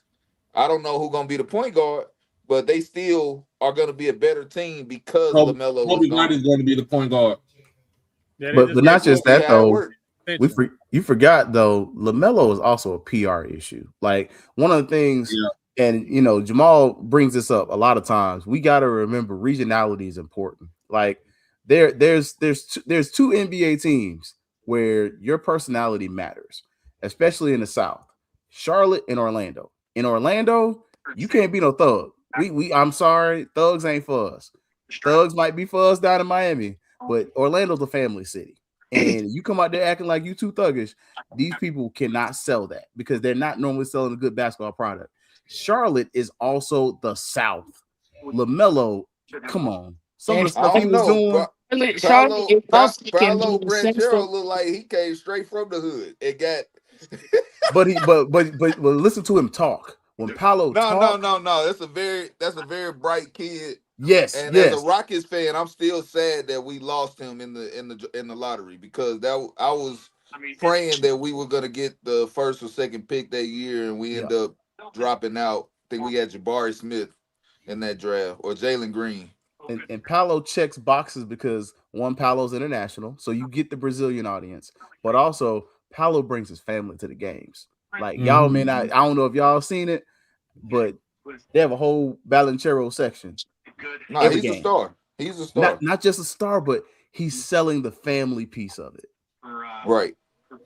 He's somebody that you would be happy is the face of your franchise. Bingo. So he's doing that. He's doing something that hasn't been done since Penny Hardaway was the face of the franchise. No. Dwight Howard was that. Dwight Howard just got out of pocket. Look, you forget they've had other faces of the franchise. No, Dwight Howard got out of pocket, and Grant Hill after Penny. Then you got Shaq was there, Shaq and Penny. Shaq then still, we got Shaq you just got sold Dwight his home Howard, down here, I believe. Tracy McGrady. Tracy McGrady was single when he was in. No, he wasn't. He just wasn't married. They were together. That was his second. But Tracy McGrady was a local kid. Team. Yeah. Oh, Mr. Emmett. With the draft, with the Mavericks drafting Morez Johnson adds depth to the front court for us because that's something that we needed. And I think what we're also going to be doing, we're probably going to be shipping off maybe Daniel Gafford or either that or PJ Washington, even though PJ is from Dallas. And he's been since he's been home, he's been back in Dallas. He's been a model, he's been chilling. He's doing his thing. Yeah, he does be a fool to get rid of Gafford. But we need the front court depth because our front court last season was horrendous. Danny said we're still on. Send her the link. So our front court depth was horrendous because Gafford was hurt majority of the season, and of course Derek Lively was hurt the whole. He was hurt almost the whole season. Don't forget Anthony Davis. Well, Anthony Davis ain't even. I ain't worried about it. That's Washington's problem now. Right. They had to get rid of him too because he was never available. Yeah, he was never available. So Morez Johnson, you thinking about it? You're talking about a kid that's 6'10", 6'11", 250 pounds that could play the four. He can shoot the three ball. He can get into the paint. He can rebound at a high clip. His defense, I'm a little, I want to say a little suspect, but I know he gets with it. The way that they play defense when he was at Michigan, he had help side because he was a help side defender with a Daymara coming, being in the middle, with the big man being in the middle. So you look at it like I would think about as far as with him, he could come off the bench, but if he starts, we already said this. We're moving. Cooper Flagg is moving to the 3 spot. That's going to be his natural spot right there. And he can play 4, but Cooper's natural spot is going to be the 3. Now the issue we have, I see, is who is going to be our 2, because I'm looking at if you put back if you have Max Christie as a 2, he can shoot. He's a spot up shooter, but you look at him more on the defensive side because he can guard 1 through 3. And then of course we got Kyrie as the point guard. He's the leader of the team. He's the spiritual leader of the team, but the face of the team is Cooper Flagg. And bringing Derek Lively back is going to help us. Having him back after injury is going to be tremendous because we need that rim protector and on defense, but also he's a live threat too. So y'all are trading AD? I'm not trying to get you to crash out. I just want to ask you an honest question. Mm-hmm. Are you ready for this 2-year rebuild that y'all gonna have to go through? I mean, it happened before. I'm not really gonna crash out because I've seen it before. Okay. This is year one. I mean, you think about it. It's year one of the rebuild. You get rid. We traded Luke. We already know what happened. We fired. They fired Nico Harrison because he did the dealings behind closed doors. Nobody really didn't know what's going on, but he the one who pulled the trigger on that. But also, wait a minute. Wait. See y'all Dallas fans. Y'all make me do this. Every time y'all make me do this. And it's only Dallas fans. Y'all want to make Nico the bad guy so bad that owner signed off on it. Which one? No, Mark Cuban didn't sign off on because Mark Cuban he's a minority owner, but because he ain't got he don't have the share of the team like that. No, but Dumont said he didn't even put his sign off on it. He said it from his own mouth that Patrick Dumont, the governor of the Mavericks, said he did not sign off on that deal. The governor of the Mavericks. I mean, well, all the owners are, when it comes to it, they are governors. So he didn't sign off on the deal. So that's the reason why you get Nico ain't no scapegoat. Nico knew what he was doing. Hold on, wait. Did you say the owner didn't sign off on the deal? No, he said it out of his own mouth. He did not sign off on that deal. So I'm trying to figure out. For me, I'm trying to figure out how a trade get executed that the owner don't sign off on, and the GM still got a job the next day. Somebody lying. What did GM look like? What did GM look like? He don't look like what the GM look like.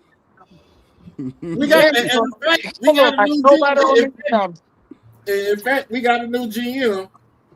Come on, because the president of basketball operations was Michael Finley. He's out of there. This is a whole new. This is a whole new regime. That's what is that how you say his name? I don't want to mess Masai up his Ujiri. He's the president of basketball operations. Yeah, but the general manager is Mike Schmitz. So anyway, guess what? Mike Schmidt. I think Mike Schmidt. I'm looking at it. I think he's the general manager by name, because I'm looking at it and I'm looking at the way that we're moving right now. Ujiri is doing all of the moves right now. He's in charge. He's the president of basketball operations. I mean, he does have that cachet. He does have that cachet. We're gonna move off of this real quick because we gotta hit some stuff before we get up out of here. In the WNBA, Marina Mabry. I want Ben Roberts fired in the fucking morning. She just went off of 53 points, the WNBA single game record. No, 3-way tie for the single game record between Asia and Oh, you're right. It does say ties. I'm sorry. It says I can't think of the last person, but it's her, Asia, and I can't think of the other name. But Lynn Roberts need to be back in Utah by tomorrow afternoon. It's a short flight.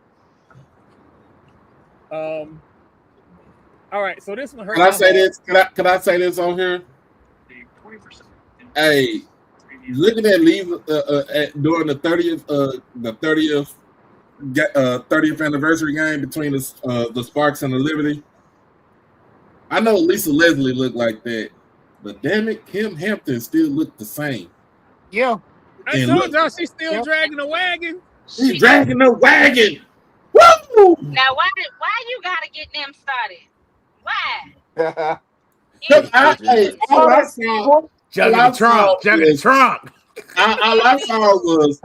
saw was ones, that skirt, and that wagon, and she still look like she 30-something years old. I know black don't crack. Black don't crack. You know the question is, It's on Can the her website. husband? I don't think she married. But anyway, moving on. I have her be Mr. my sugar mama. Hey, Mr. Ricky Bobby, New York, with that Seminole hat on. Fuck you. Texas Tech didn't tamper with shit. Ja'Sani Beecham went to Texas Tech because we failed to offer her a reasonable NIL deal. I know what was requested, and it was not what Texas Tech. I know it was requested. Texas Tech just happened to be there to give more. If she would have got what was requested, she would be gone. Y'all need to understand this is Seminole family. If we do right by our players, they like being here. They like the coach. The fuck is wrong with y'all? The issue is clear. It's AD Ski Mask and it's Mike Norvell. Them the issues. If we get to the playoffs, we got $20 million. $20 million? Guess what? We got money for our other sports. Instead, the Ibis got our $20 million.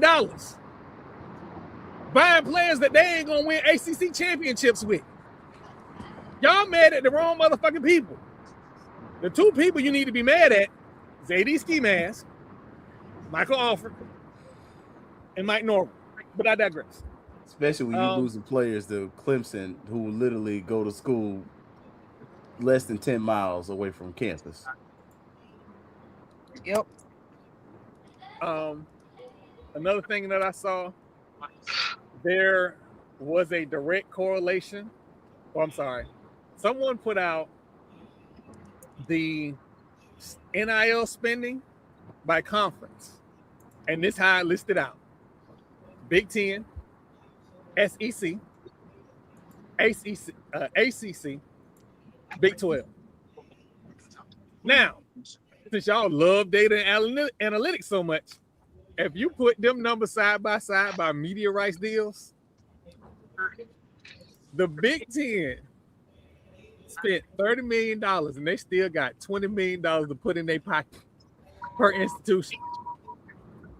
You know the difference between the Big 10 media deal, the SEC media deal, the ACC media deal, and the Big 12? Them same numbers. Them exact same numbers. I just looked at the private chat. Jesus. I'll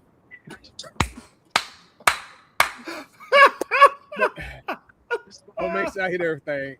Tonight, because for some reason, whoever is running the World Cup put us at 10 o'clock. So the USA is playing tonight at 10 o'clock. They just started in the first minute against Turkey.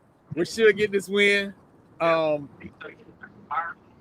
don't matter. We don't need this win. Don't nobody care. We going to the. We going to the knockout round anyway. Hey, Keith, I've been waiting on an official announcement, and I hadn't seen one either.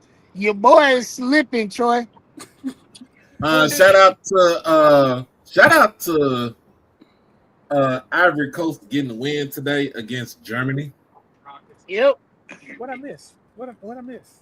Was it Germany or was it? Oh, it wasn't Germany. It was against Curacao. I don't think Curacao has won a game. They haven't. They haven't, but they tied. I think they tied. Yeah, but again, I think Curacao just being there is a win for everybody. It's a win for them. They're so winning the stand battle. I'm not ragging on them at all. I think they're gonna get better. I just recently found out how much they pay out. Like FIFA pays out like close to a little bit over $500 million in prize money. Whew. They get teams are getting like $2.5 million just to train and travel. Oh no, the Ivory Coast moves on. They got 6 points. Mm-hmm. They move on to the next round. The United States just scored. Who just scored? That's what I'm talking about. Oh, we scored. Good. I believe. I need us to beat Turkey. I believe we. Come on, Marlo, say it with me. I believe that we can win. I believe that we will win. The last match I was watching on my phone between Sweden and Japan. there are a lot of black people on both of those teams. And Japan's goalie is Ruri Hachimura Light. Hold on. Shout out to That's why I don't HBCU understand broadcaster racists Simone. because What is Simone's name? Oh God dang it. Simone Stanley. Simone Stanley.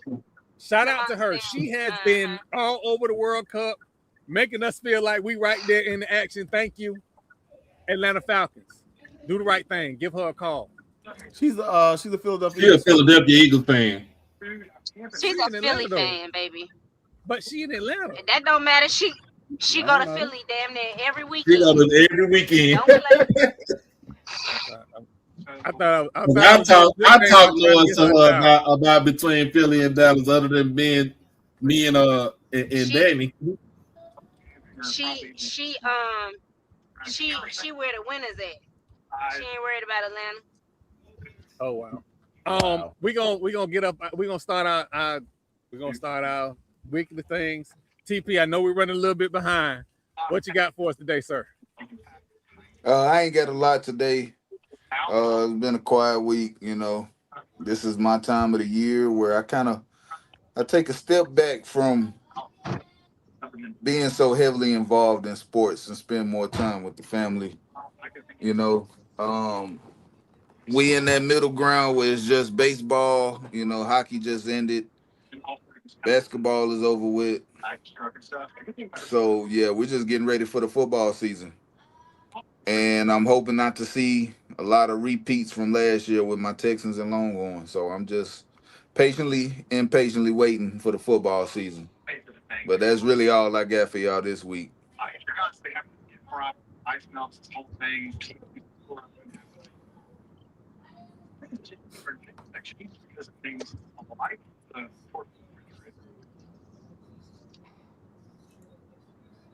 And now I can't hear Troy. None of us can. My bad. Okay. I'm sorry. I'm doing this early. I'm not sure how this is gonna go. Marlo, what you got for us this week?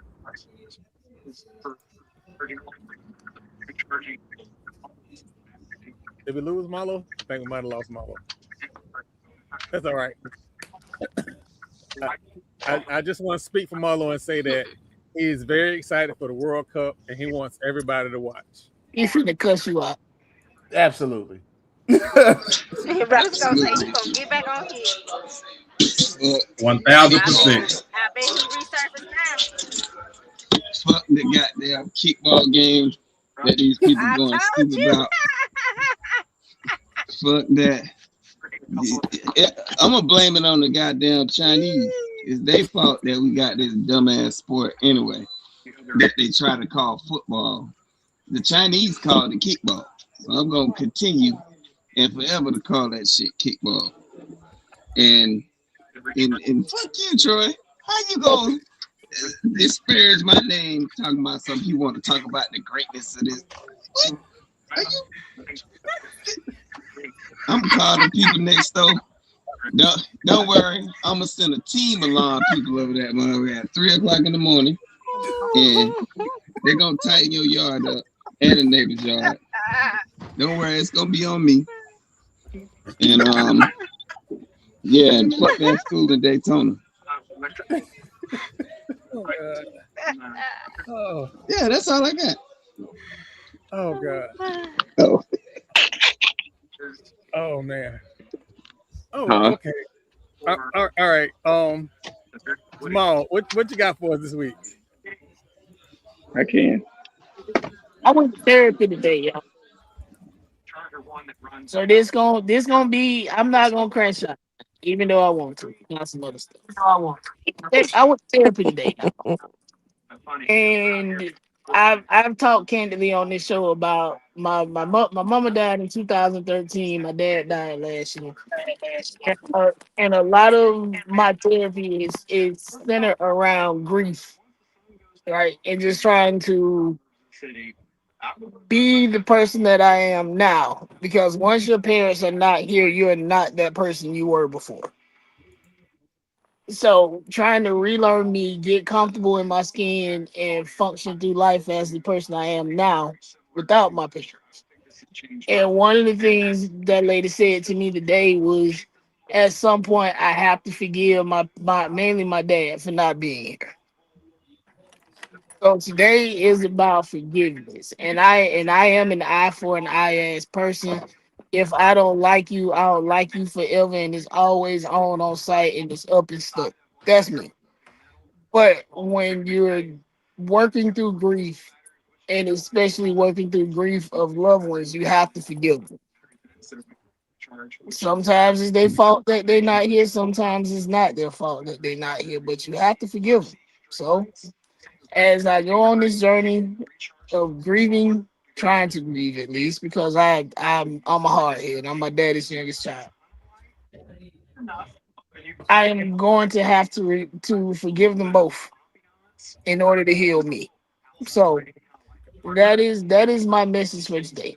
For everybody that's working through grief, running away from grief, it's gonna follow you. It's just like your shadow. Every time you turn the corner, it's gonna be right there.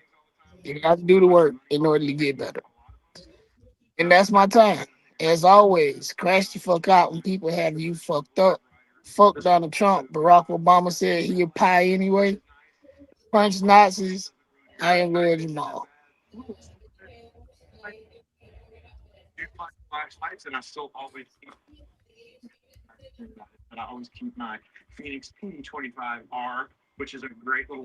Troy, you on mute. Oh, my bad. I was made aware earlier this evening that there is a fundraising call for FAMU men's basketball jerseys. And there is a LeBron James contract. I tell y'all very honestly about when I have to go into journalist mode, I don't like it because I start asking questions. And anytime I start asking questions, I kind of have an idea what the answer is and I don't like it. Or B, it's some bullshit afoot and I have to ask questions so that the people know that we know it's bullshit afoot. Which I don't have the best poker face when bullshit is afoot. So oftentimes it don't go well. So I got a phone call. I haven't asked if it was okay if I could say his name, but I got a phone call and he made me aware of some things that I'm gonna ask some questions about. I had made comments early in the season about why we look like Marshall and not like FAMU, but I didn't investigate it a whole lot because I was under the impression that jerseys were on the way. And we looked like Marshall way too long for me. And I kept making comments and people kept acting like I wasn't making those comments. And if you follow this platform, you know people watch this show. So I will get pen, pad, and phone ready because I don't just send emails, I make phone calls. Sometimes the phone calls go well, sometimes they don't. Hey, Miak, how y'all doing? So it's a reason why we don't cover a lot of the Miak stuff. We'll talk about that another time. But we will again ask those questions. I want to be transparent. I might not get an answer. I also might get an answer that none of us like. I just want everybody to be prepared. We are on the case. Marlo is my good friend. Troy. You ain't have to give him no more excuses. There's some bull shenanigans.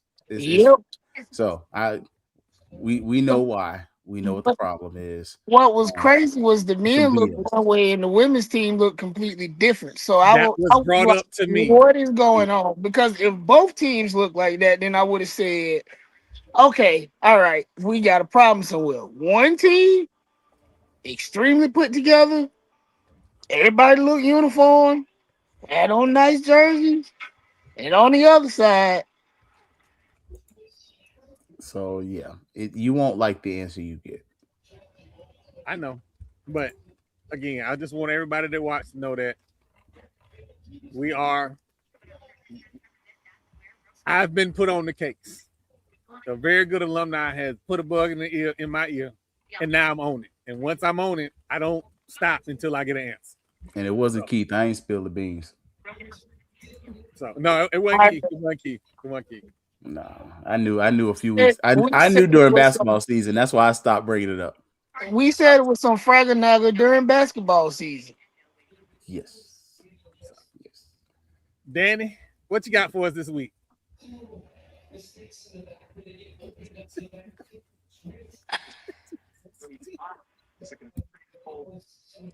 I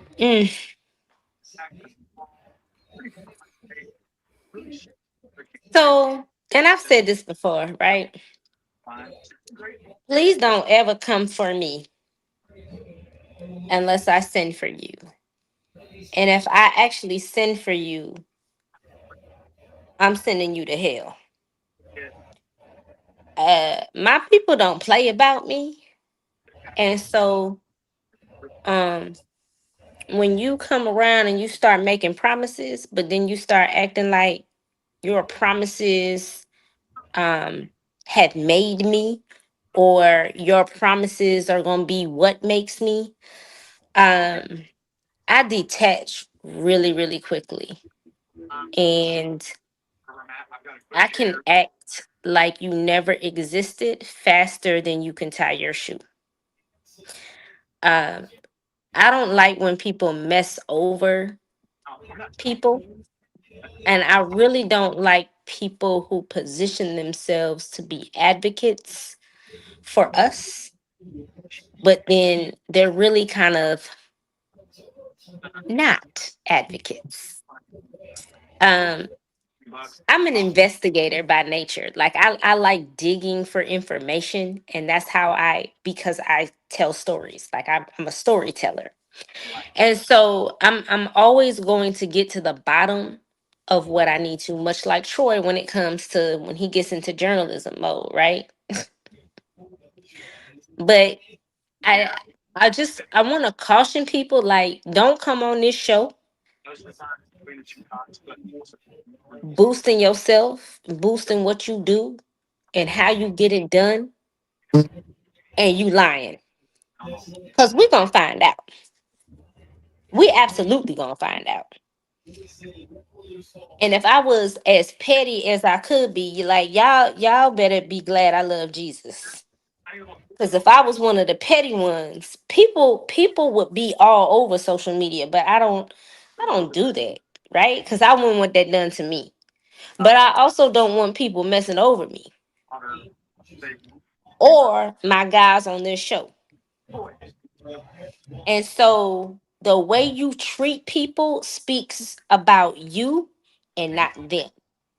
And so I just want to caution people, be very careful about how you deal with people, how you treat people, because ultimately that is your character, not theirs.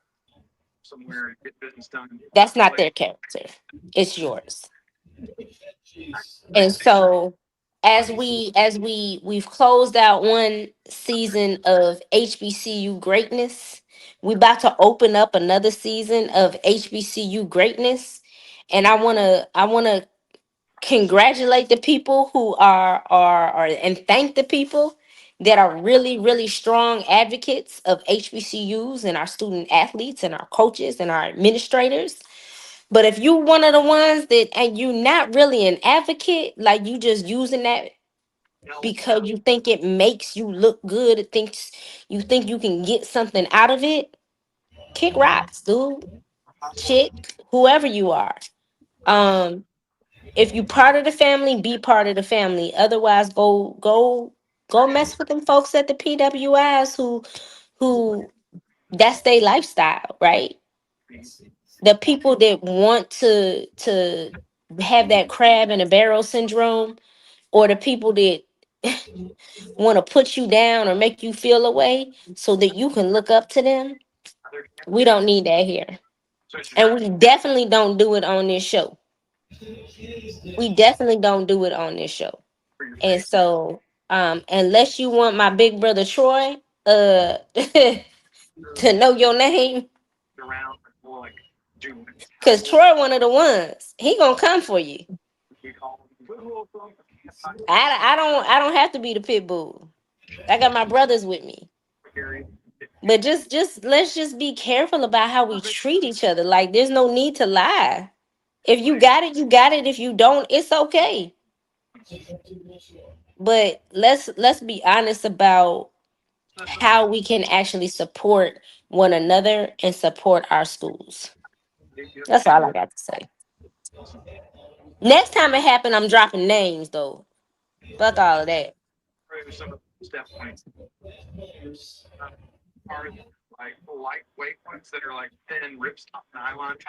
Troy, you on mute.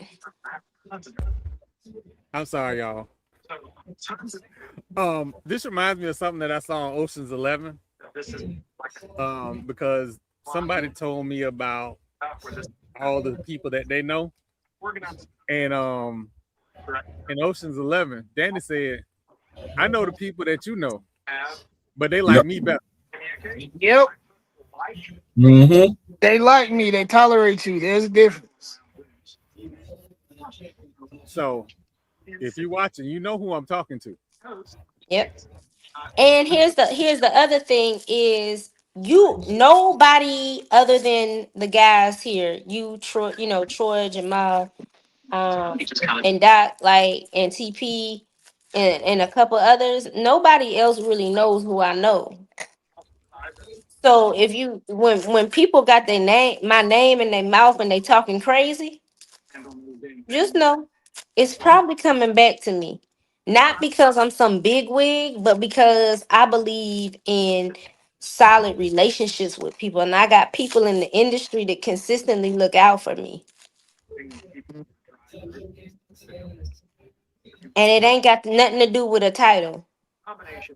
It got everything to do with the relationship. Relationships are everything. That's the first thing Everything. HBCUs tell you. Yep. Everything. Matter. Hello. Keith, what you got for us this week? Man, not much. Look, obviously we were here on Thursday, man. I appreciate you having me on, Troy. Sunday, I actually was working on that while the show was going on, but gonna have really go over a lot of this recruiting that we've had. FAMU's had a bunch of commits, a couple offers, and I want to give a special shout out. I know Troy said we don't talk a lot about the MEAC.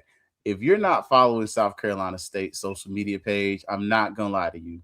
I love their coaches' social media presence. Like, I love his little cadences. Yeah, he's got the little dog stuff to it, but it's catchy and it's inspirational. And if you are ever on one of those days, you're like, man, I don't even really feel like getting up this morning, get a Chennisberry video. I promise you'll run through the door. It's really awesome. They're doing really good on the content. So definitely want to make sure we give credit where credit is due. We crack jokes a lot, but sometimes I want to make sure to give credit. But going to be talking about, just FAMU recruiting, some of the students we've had committed, some of those ones we had offered, and that's going to be it for Sunday. So otherwise, hey man, always have some fun, enjoy it, and hey, be careful who you messing with, because look, I don't even know what you're talking about, but hey, don't be messing with folk.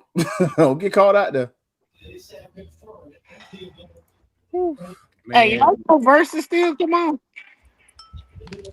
Yeah, isn't it supposed to be Pretty Ricky versus B2K? B2K. It's on, and Pretty Ricky got on red vinyl and sparkles. I swear to God, that's what that is. I mean, it's Omarion and them versus Pleasure P and them. That's it. Can't but one person in each group saying. Yeah, but Pleasure pretty much said that he not doing none of his solo stuff, so Omarion can't do none of his solo stuff. So they only can do the group stuff. I got B2K on that one. Yeah, I got Pretty Ricky on that one. Well, it's gonna be interesting. Is that tonight? It's on right now. It's on right YouTube. now. It's on Apple Music. My fault. You can watch it on Apple Music, but it's on YouTube. I got Apple TV. I don't have Apple Music, so I won't. It's on YouTube, Troy. Oh, okay. All right. My people always be looking out for me. All right. Oh man. Oh man. I want to thank everybody again. Like I said earlier You tonight. forgot about me. Oh, my bad. Hold on. Let me get Doc. My bad. Let me get Doc. Doc, what you got for us this week? Well, tomorrow we're gonna cover the bottom half of the MEAC. So that means we cover Morgan State. We doing predictions with Morgan State. Who the other 3 teams in the bottom? They don't matter. Oh Lord, Howard and no Morgan State, Howard and Delaware State. Because the top of the MEAC is Central South Carolina State and no, I'm gonna do Central South Carolina State and Delaware State, Morgan State.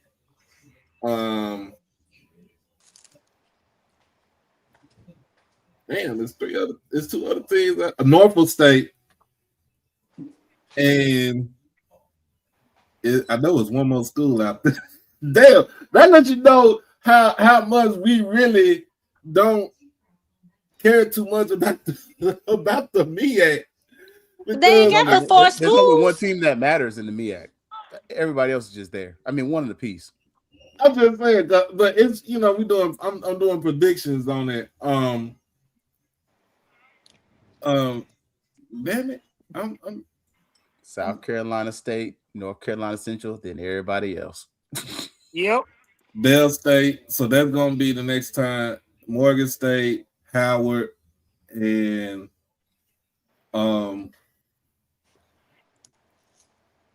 Did you say Norfolk? Norfolk State, Howard, and Morgan State. Yeah, so those are about the 3. I had to think about it. Shit. Damn it. Those are about the 3 that I'm gonna do tomorrow. My crystal ball prediction, because I like doing stuff like this. But again, also, like I said, I really want to send out my condolences to my homeboy, his family, my boy William Jerome Barnes II. Again, he, like I said, he passed away from complications of a second heart transplant the other day in Atlanta, Georgia. My dude came in out of Grand Rapids, Michigan to Jackson State in 1998. And he'd been, at one point, we were all cool. We were cool from the time he got there all the way up until, the time that, he passed away. And he was like really a genuine dude, a gentle soul. He was a husband, a father, brother, uncle, whatever. All the things that a man is, man, he was all those wrapped into one. And I just want to, like my other homeboy would say, standing ovation. Standing ovation. But I've been watching the World Cup, of course. Marlo call it the World Cup of soccer, kickball, but it's still the World Cup, and I have been engulfed in it. And Danny says something about the amount of black people that are playing in this tournament from different countries. That just lets you know that in one way or the other, we still rule this. We still rule this land, no matter what. But so getting ready to do. We are still doing a donation goal. I am right now. I'm sitting at $370. My goal was $500. Sitting at $370 to still go. Cutting off donation call to July 12th. I'm just, what I'm saying, people who've been giving, I appreciate them for doing that.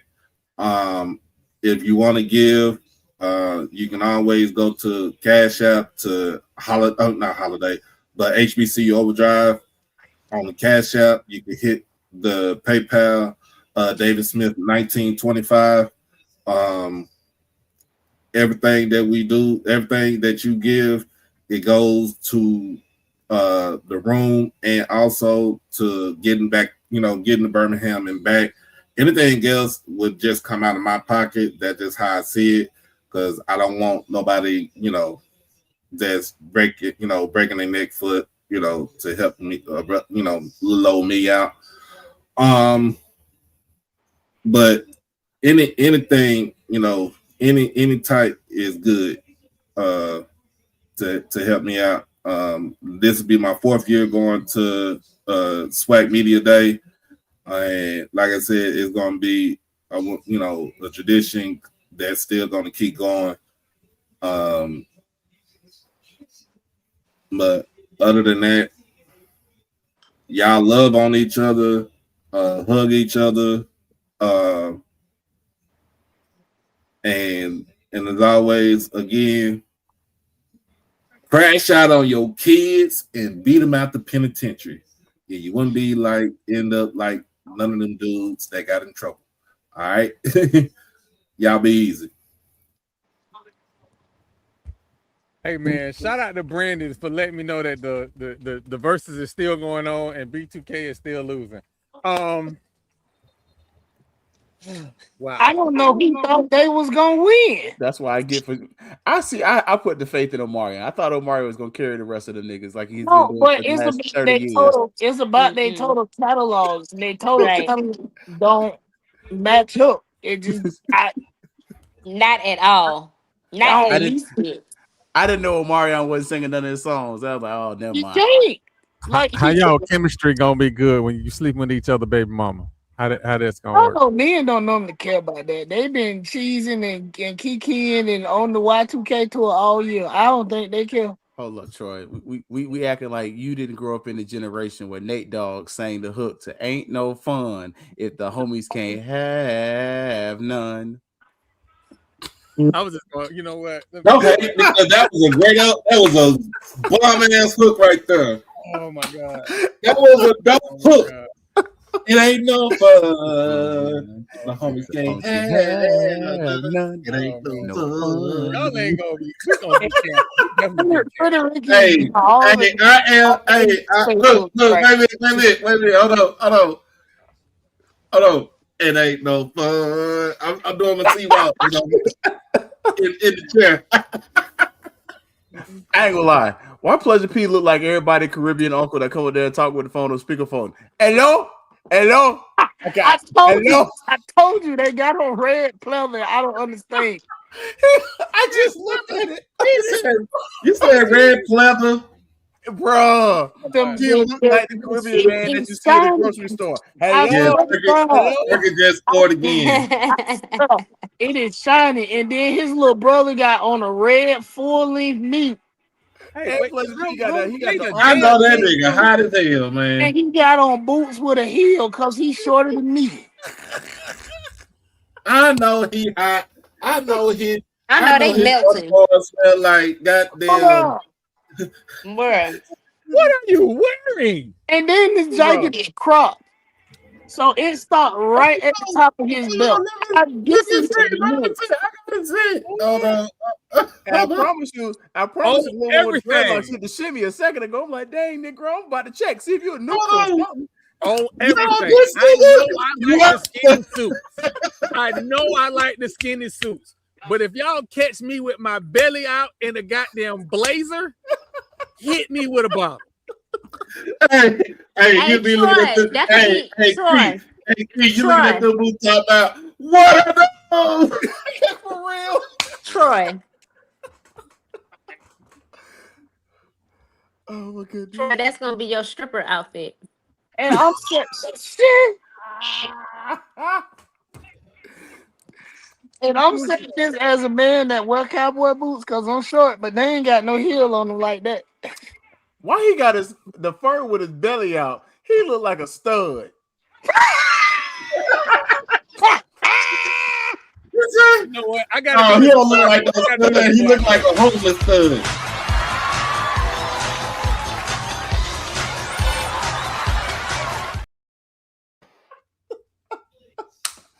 What is happening? I can't breathe. What is happening?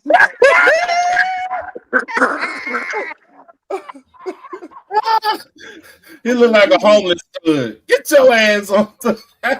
Oh my gosh! And why Rasby look like he's fulfilling every lie they told about him and Chris Stokes right now with that blonde hair. No, Chris, no. Oh God, let me go ahead and go before we get out of here. Jesus.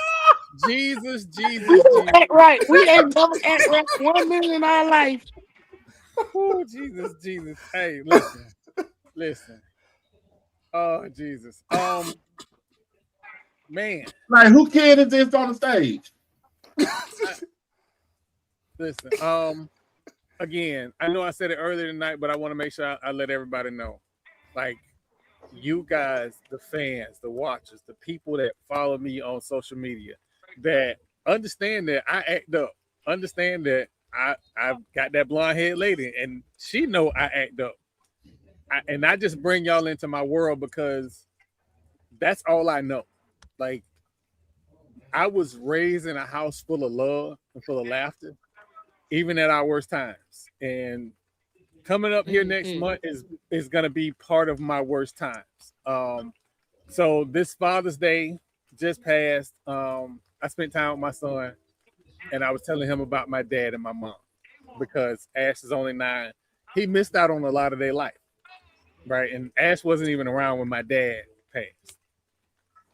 But part of my family history is parents burying their children.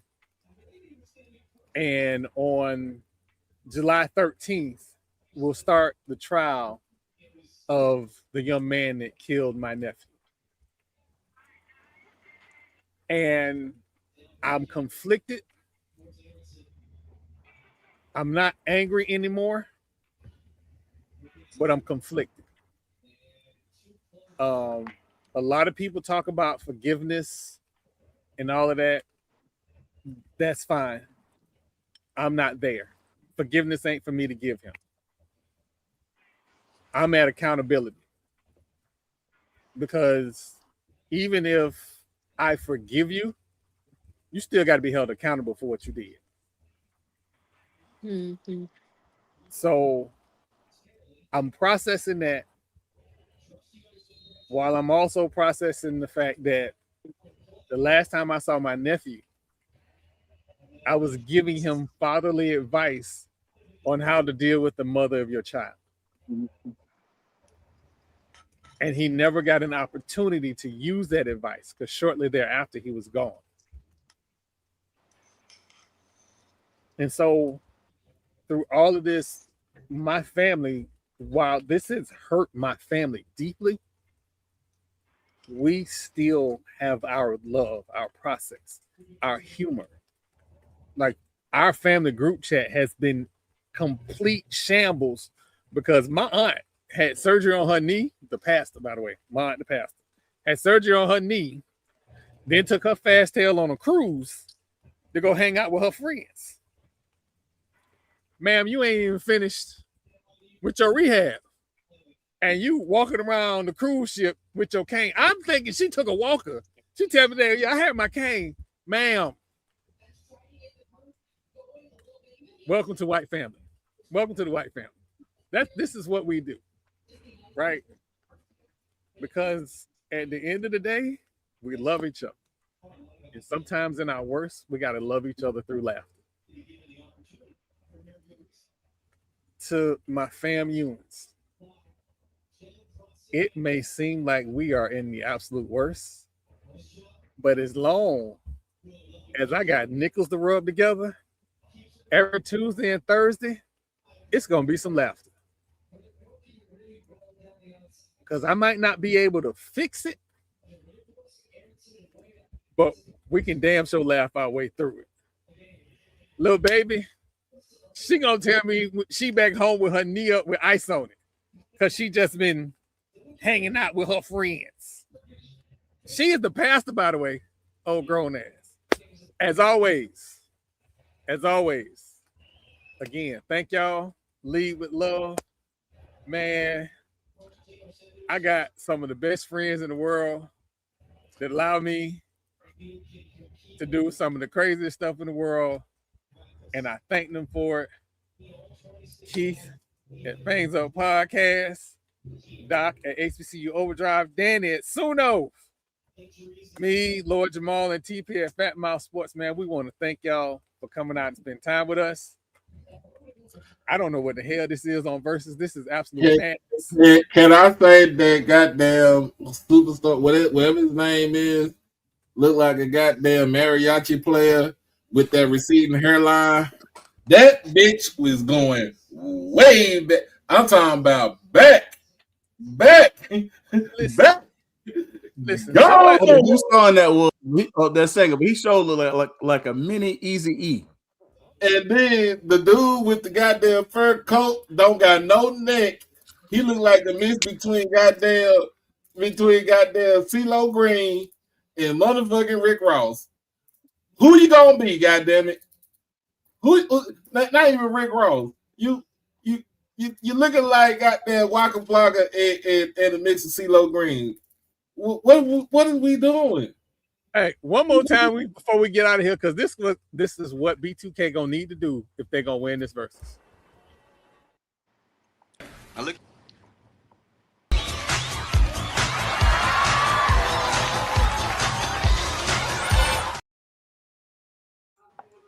right, y'all have a good evening. Oh, man.